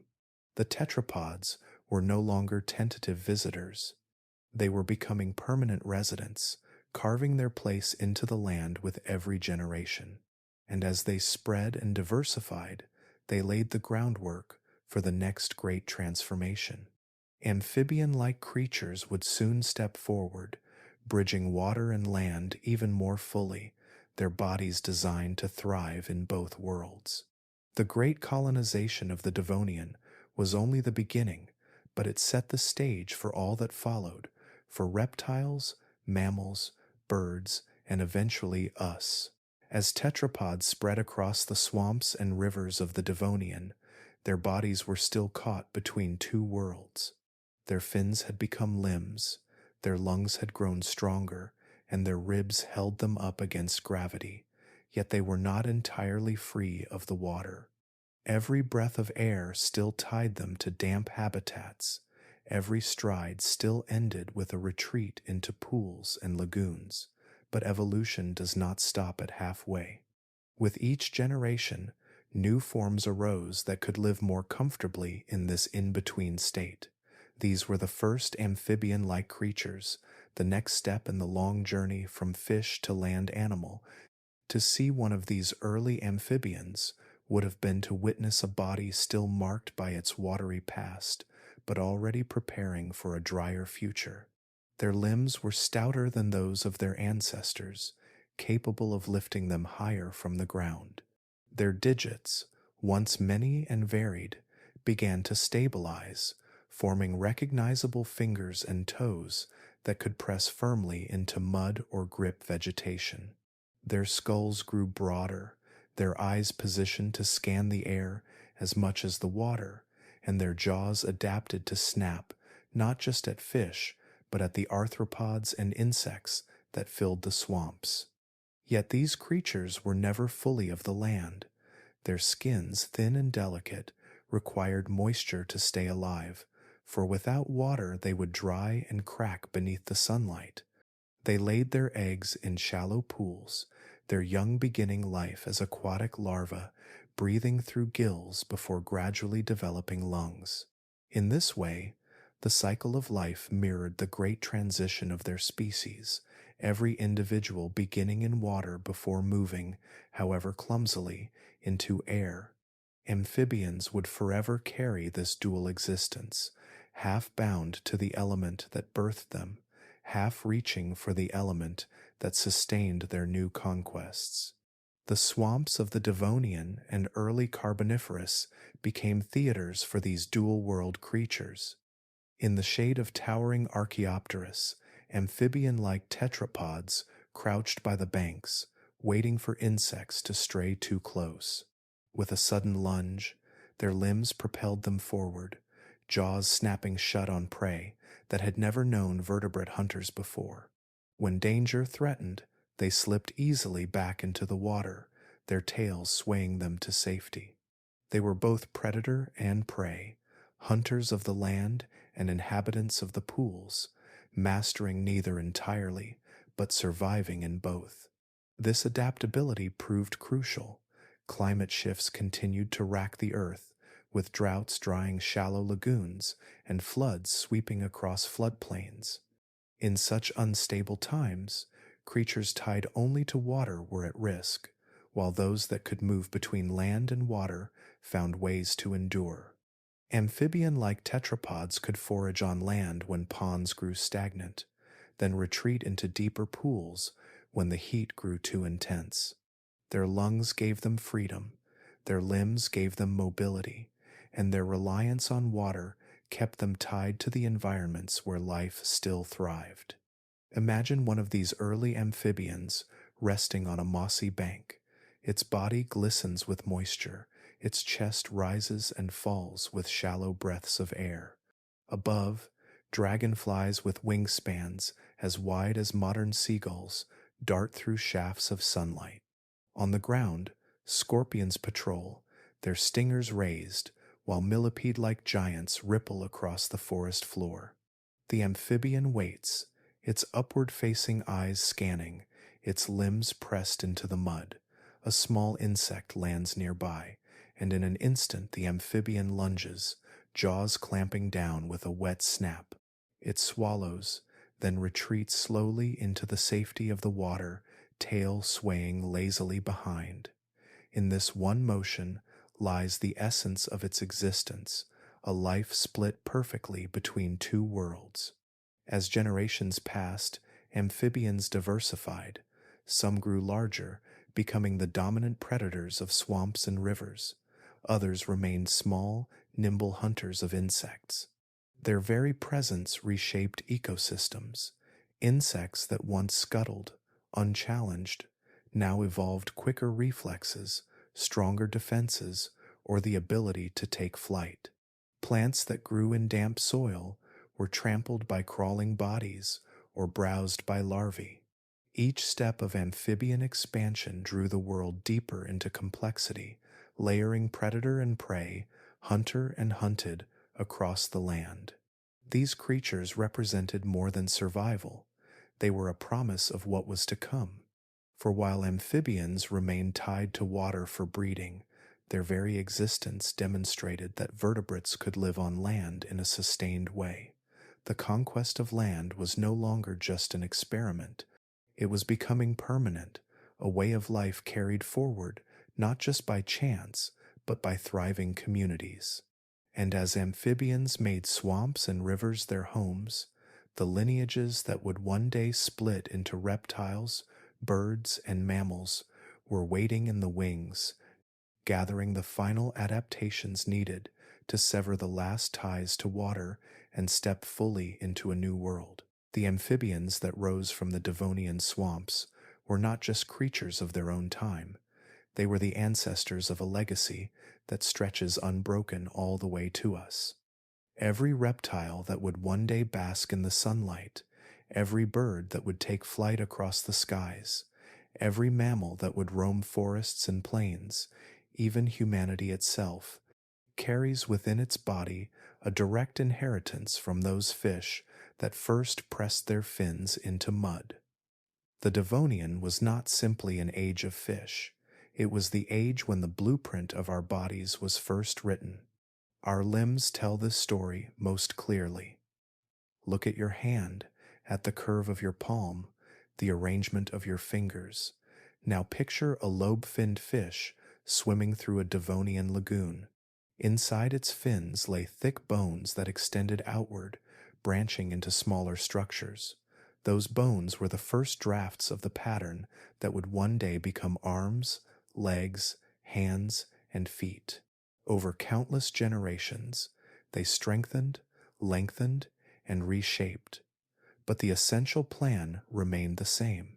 The humerus of your arm, the radius and ulna of your forearm, the small bones of your wrist, and the fingers that stretch outward all trace their history to those ancient fins.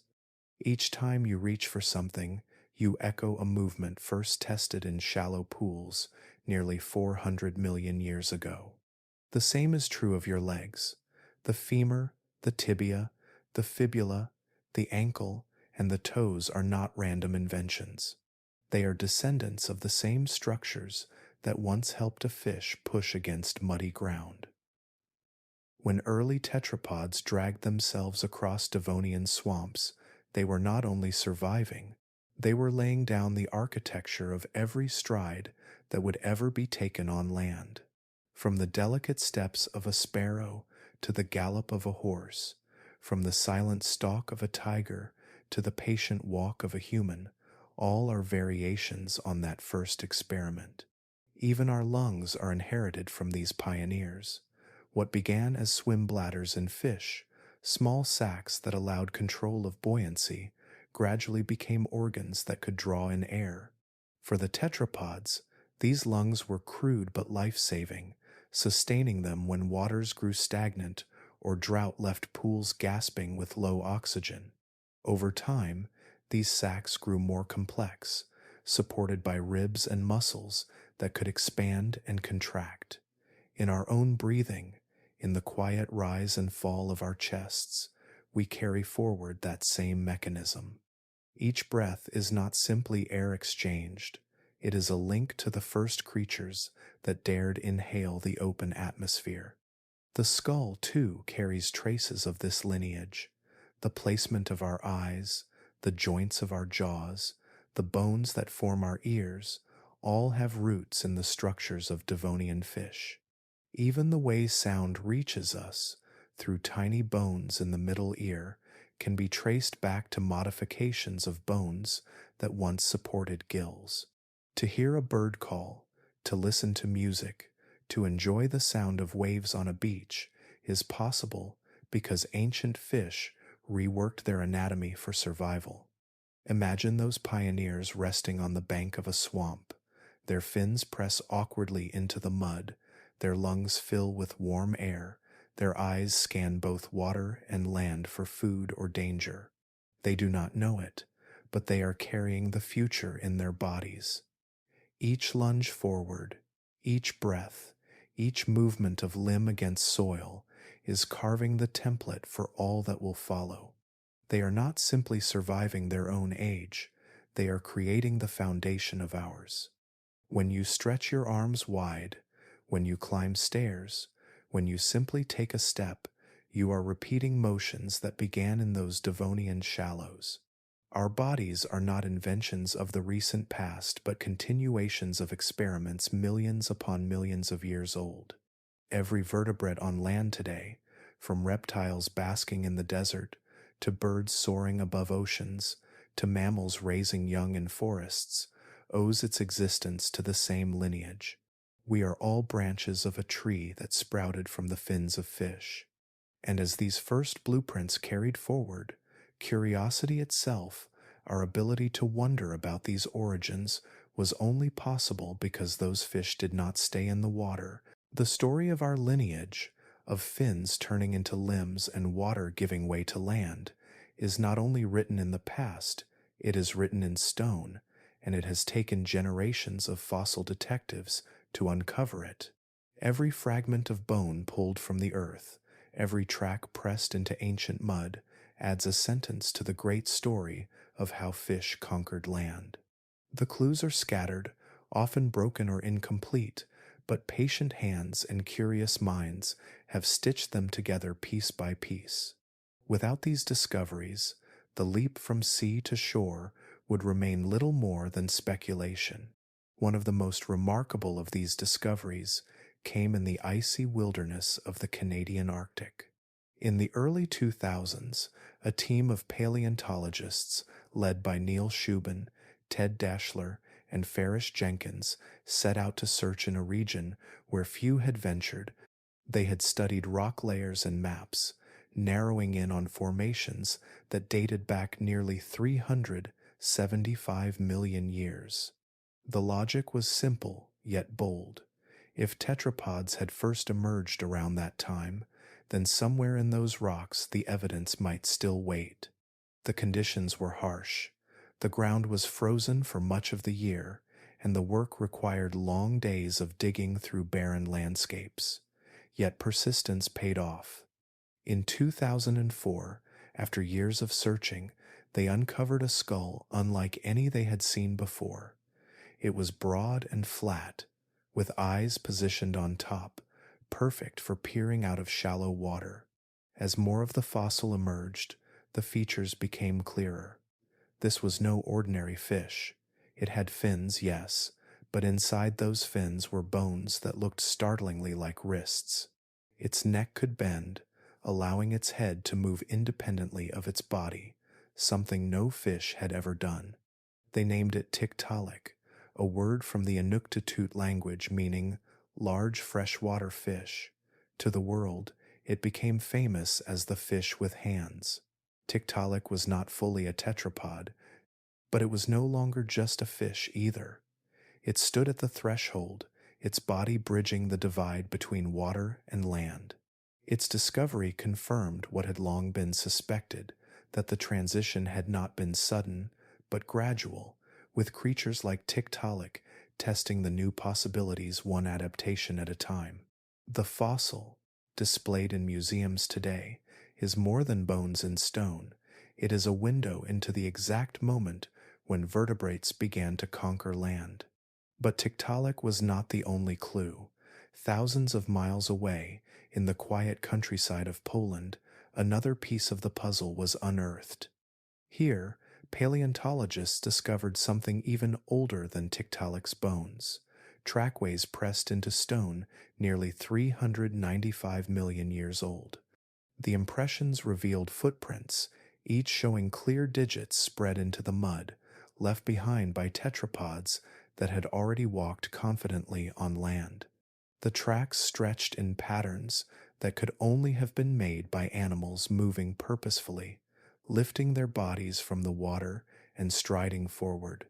The mystery was immediate.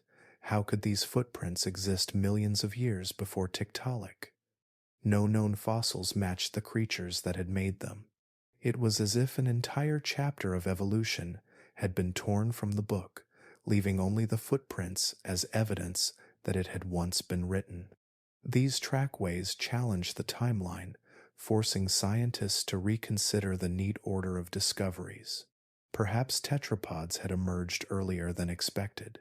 Perhaps species we have not yet found carried the story further back, or perhaps what we thought we knew about the pace of evolution was still incomplete. For paleontologists, such mysteries are not setbacks but invitations. Each unanswered question sparks new expeditions, new digs, new hopes of finding the bones that will match those footprints. The Polish trackways remind us that the fossil record is not a perfect archive. It is patchy, fragmented, and shaped as much by chance as by time. Entire lineages may have lived and vanished without leaving more than a trace, yet even a single trace, a row of footprints, can open doors to deeper understanding. Imagine standing in that ancient Polish landscape, the mud soft beneath a shallow pool. A tetrapod presses its weight forward, toes sinking deep, leaving behind the mark of its passage. Step after step, it moves across the surface, its tail swaying, its ribs rising with breaths of air. It does not know it is writing history. Yet hundreds of millions of years later, its footprints resurface to tell us its story. The detectives of paleontology read these stories not with magnifying glasses, but with patience, tools, and imagination. They stitch together fragments across continents, across time, across gaps so wide it seems impossible to bridge them. And slowly, the picture sharpens. Fish with wrist bones, trackways without owners, lungs from swim bladders, limbs from fins, all of it forms a tapestry that reveals how the impossible became reality. The tale of our origins is not fully told, not yet. Each discovery adds new lines, while new questions emerge to take their place. Tiktaalik gave us a glimpse of the fish with hands. The Polish trackways told us that something walked long before we thought it could. Together, they remind us that the conquest of land was not a single moment, but a mosaic of steps scattered across time, waiting for us to uncover them. The discovery of fossils like Tiktaalik and the trackways of Poland captured more than the attention of scientists. They stirred something in the wider world too, igniting the imagination of storytellers, artists, and anyone who wondered about life's earliest steps onto land. In popular culture, the image that often emerges is a simple one: a fish sprouting legs, wobbling out of the sea, and striding confidently onto a beach, as though it had decided one day to abandon the waves. Cartoons, children's books, and even television shows have played with this image, reducing one of the most complex transitions in the history of life into the comic tale of a walking fish. These exaggerations have charm, but they flatten the story. They suggest a moment of sudden transformation, as if one fish simply changed its mind, grew limbs, and became a land animal overnight.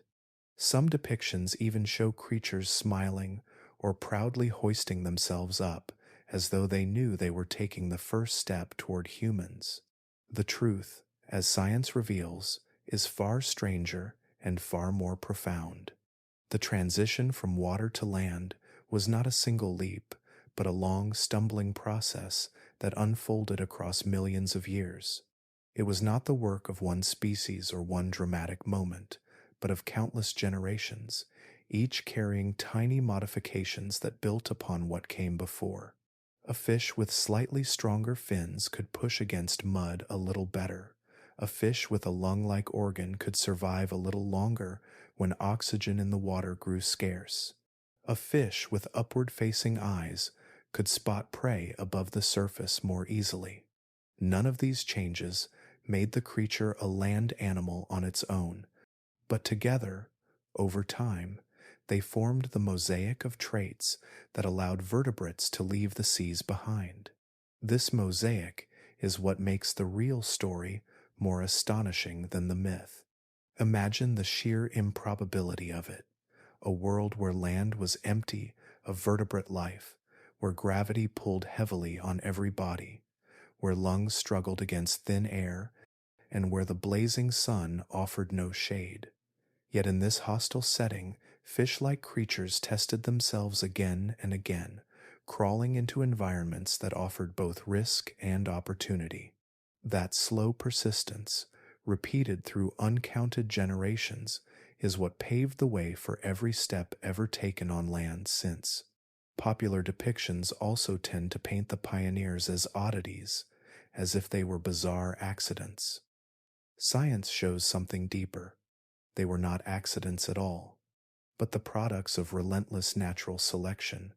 Each feature that helped them survive lungs, limbs, ribs, and eyes was preserved because it gave an advantage, however small. Survival did not demand perfection, only enough of an edge to live, reproduce, and pass those traits along. The very fact that we exist now is proof that those small edges were enough. Perhaps the most profound truth that science reveals is that the pioneers themselves did not know what they were beginning. To them, a short crawl across damp ground was not history in the making. It was survival, driven by hunger, drought, or fear of predators. Yet their movements, their struggles, and their breathless efforts etched a path that led to birds, reptiles, mammals, and humans. They were not aware of their role, yet they carried the future in their bodies. In this way, the scientific account offers something far more moving than myth. The cartoon image of a smiling fish on legs is amusing, but the real story is one of persistence in the face of hardship, of fragile creatures daring to push into an unforgiving world, and of life itself refusing to remain confined to one element. It is not a story of one brave leap, but of countless small steps, layered across millions of years, each one fragile yet unbroken. Imagine watching those first creatures crawl clumsily onto a muddy bank. Their limbs tremble, their lungs gasp, and their eyes blink against the sun. To us, it looks awkward, even pitiful, but hidden within that struggle is the foundation of everything that followed. Every bird in flight, every mammal roaming the earth, every human taking a step, all of it began with movements that looked like failures, but were, in truth, the greatest success in the history of life. The myths are playful, but the science shows us something grander. It reminds us that the story of evolution is not one of sudden miracles, but of patience, resilience, and persistence stretched across deep time. And in that, there is a kind of wonder that no exaggeration can match. The image of clumsy fish dragging themselves onto muddy shores may seem small and unremarkable, but in truth, it is one of the most important moments in the entire history of life. Without those pioneers of the Devonian, the earth we know today would not exist. The forests that spread across continents, the plains filled with mammals, the skies alive with birds, even the presence of humans themselves, all trace their beginnings to that first hesitant crawl out of the water.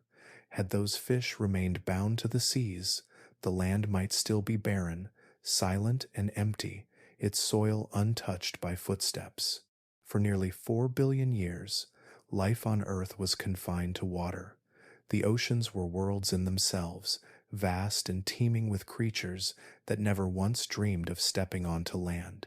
Even as plants began to creep across the continents, sending roots into the soil and leaves into the air, animals remained behind, bound by gills, fins, and the comfort of buoyancy.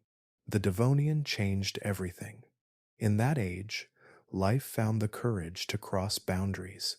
The fish that learned to breathe air, to prop themselves up on protolimbs, to survive the sunlight and the weight of gravity, cracked open a door that had remained shut for unimaginable spans of time. Through that door, all future land animals would eventually follow.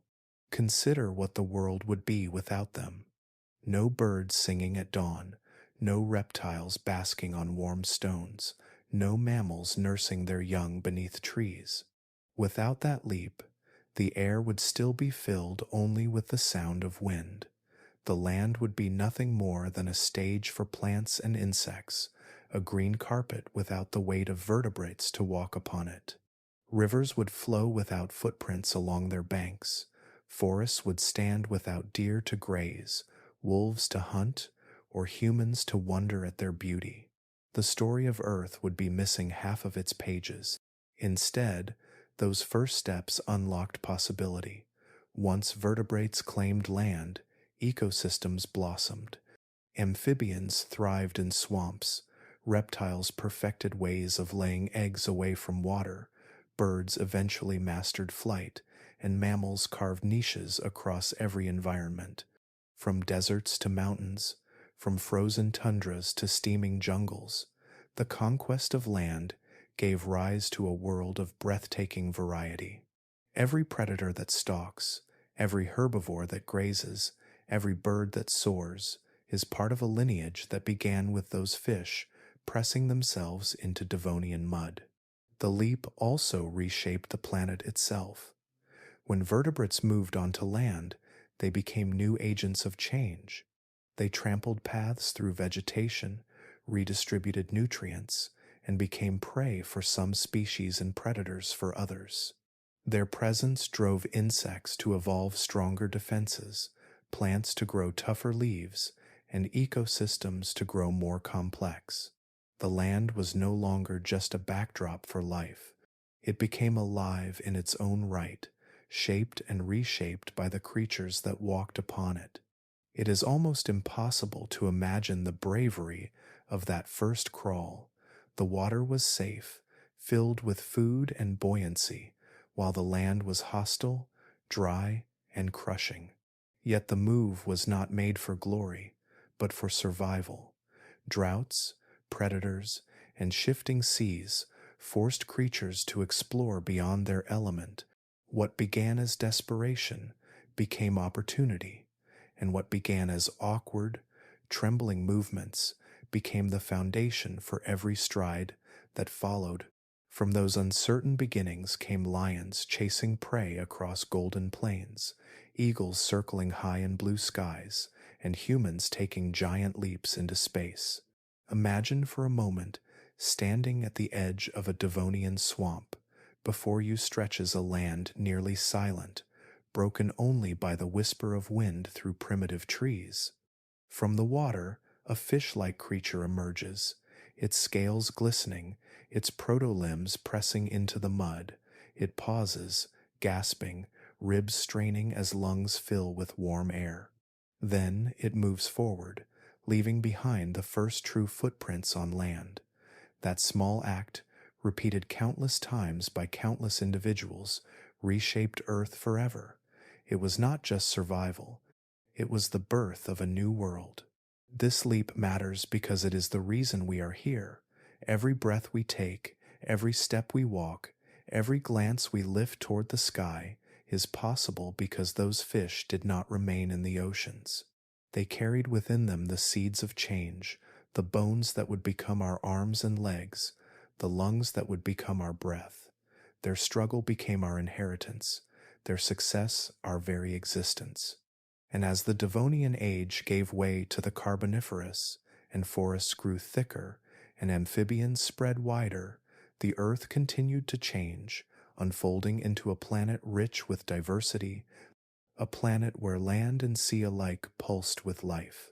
The leap from water to land was not just a change in where creatures lived, it was a rewriting of Earth's entire story, a turning point so vast that every forest, every riverbank, every plain filled with animals can be traced back to it. Before that moment, the continents were quiet places, their soils covered only in mats of moss, fungi, and the first strange trees. The air was stirred only by wind and rain. The only sound of life came from the oceans, the one place where vertebrates ruled. But once fish dragged themselves onto the mud, lungs heaving, limbs pressing into soil, the silence of land was broken forever. Forests that had already begun to rise now took on new significance. The towering Archaeopteris trees spread their roots wide, creating shade and shelter, not just for insects and arthropods, but now for tetrapods resting in damp shadows. Rivers and streams became more than boundaries. They became highways, corridors for movement, lifelines that drew early amphibians inland. Swamps filled with rotting vegetation, buzzing with primitive insects, became hunting grounds for these pioneers. The land, once a static backdrop, now pulsed with interaction. Predator and prey, hunter and hunted, began to shape one another in ways that would only grow more intricate over time. Imagine standing in one of these transformed landscapes. A dense Devonian forest stretches above you, its canopy blotting out much of the sunlight. The air is heavy, rich with oxygen, and filled with the steady hum of insects whose wings glimmer like shards of glass. On the forest floor, damp soil squelches underfoot, littered with ferns and fallen branches. A scorpion the size of a man's hand moves across the moss. A millipede longer than your arm undulates through the leaf litter, and lurking in the shadows, an amphibian-like tetropod watches, its upward-facing eyes scanning for its next meal. This is not the barren land of ages past. This is a new world, alive with tension and possibility. The rivers themselves were reshaped by this presence. Where once water had flowed uninterrupted to the seas, now tetrapods hunted along their edges, leaving tracks in the mud, altering food chains, and feeding on creatures that lived at the boundaries of water and land. Each bank became a crossroads, a place where air breathers and swimmers collided. With their movements, tetrapods spread nutrients from one environment to another, carrying food from water into land, scattering remains into soil. In their small, unnoticed ways, they became agents of change, blending ecosystems that had once been separate. The forests too changed as animals appeared among their roots. Plants that had grown freely now faced trampling feet and browsing mouths. Insects that crawled undisturbed became prey, forcing them to adapt with stronger shells, quicker reflexes, or flight. Each new pressure drove life into new forms, layering complexity upon complexity. From these interactions, ecosystems began to form, networks of dependency and struggle that would only deepen as time went on. The once quiet land had become a stage for drama, and with that drama came permanence. This was no fleeting experiment, no temporary invasion of the shore. Once vertebrates had gained the ability to live on land, they never relinquished it. The conquest reshaped Earth's trajectory. From that moment onward, the continents would never again be silent. Every age that followed, from the Carboniferous swamps filled with giant dragonflies, to the Jurassic plains thundered by dinosaurs, to the modern world of birds and mammals, was built on that foundation. This transformation is not just about what appeared, but about what was forever changed.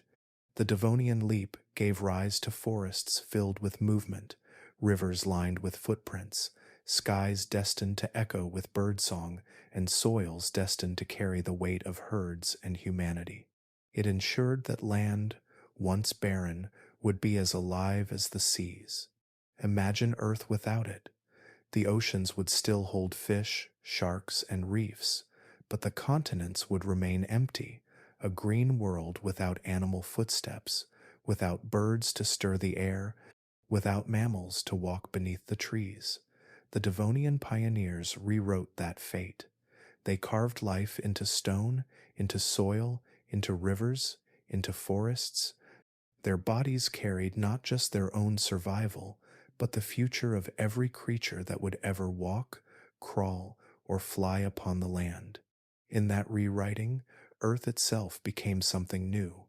It became the world we know, where land and sea together pulse with life, where forests breathe oxygen into the sky, where rivers carry nutrients across continents, and where every step, from the smallest lizard to the stride of a human, is part of a story first pressed into Devonian mud. Every step you take traces back to that first fin pressing into Devonian mud. It is an unbroken line stretching across nearly 400 million years, from fish gasping in shallow lagoons to you walking on solid ground today. When you feel the weight of your own body carried by your legs, when you stretch your arms or curl your fingers, you are repeating motions that began in a time so distant it is almost beyond imagination. And yet, it is real, carved into stone by fossils, whispered back to us through ancient footprints, and carried forward in the architecture of our bones. The Devonian pioneers were not heroes in their own age. They did not know that their struggles would one day give rise to birds in the skies, reptiles in deserts, mammals in forests, and humans pondering their origins. They were simply survivors, creatures trying to live another day in a world of shifting seas, suffocating waters, and relentless predators. Yet in their persistence, they gave birth to everything that would come after. Their awkward crawl was the seed of every stride, their shallow breaths the foundation of every lungful of air we take today. Imagine that moment again, a fish-like creature pulling itself from the shallows, scales glistening in fading sunlight, ribs straining as it inhales air, limbs trembling but determined. The mud beneath it receives the weight of its body, and in that press of fin against soil, the history of life is forever changed. From that instant onward, the continents would never again be silent. Forests would fill with movement, rivers would echo with splashes, and plains would thunder with footsteps. The land became alive because of that struggle, and you are living proof of its success. It is humbling to realize that we are not separate from this ancient story. We are not merely observers looking back at strange creatures in dusty textbooks. We are descendants. The very reason we can walk, breathe, and speak is because those fish dared to leave the water. When you walk across a sandy beach, when your feet sink softly into damp ground, you are echoing that first crossing. When you take a deep breath on a crisp morning, lungs filling with oxygen, you are carrying forward the legacy of swim bladders turned into air-breathing sacs. Even the bones that allow you to lift a cup, to write words, or to hold the hand of someone you love are shaped by the same blueprint that once guided fins through Devonian waters. This story is not only about science, it is about connection. It is about realizing that our existence is part of a struggle that began long before humanity, long before mammals or even dinosaurs. It is about remembering that life is resilient, creative, and endlessly persistent, willing to test impossible boundaries until the impossible becomes ordinary.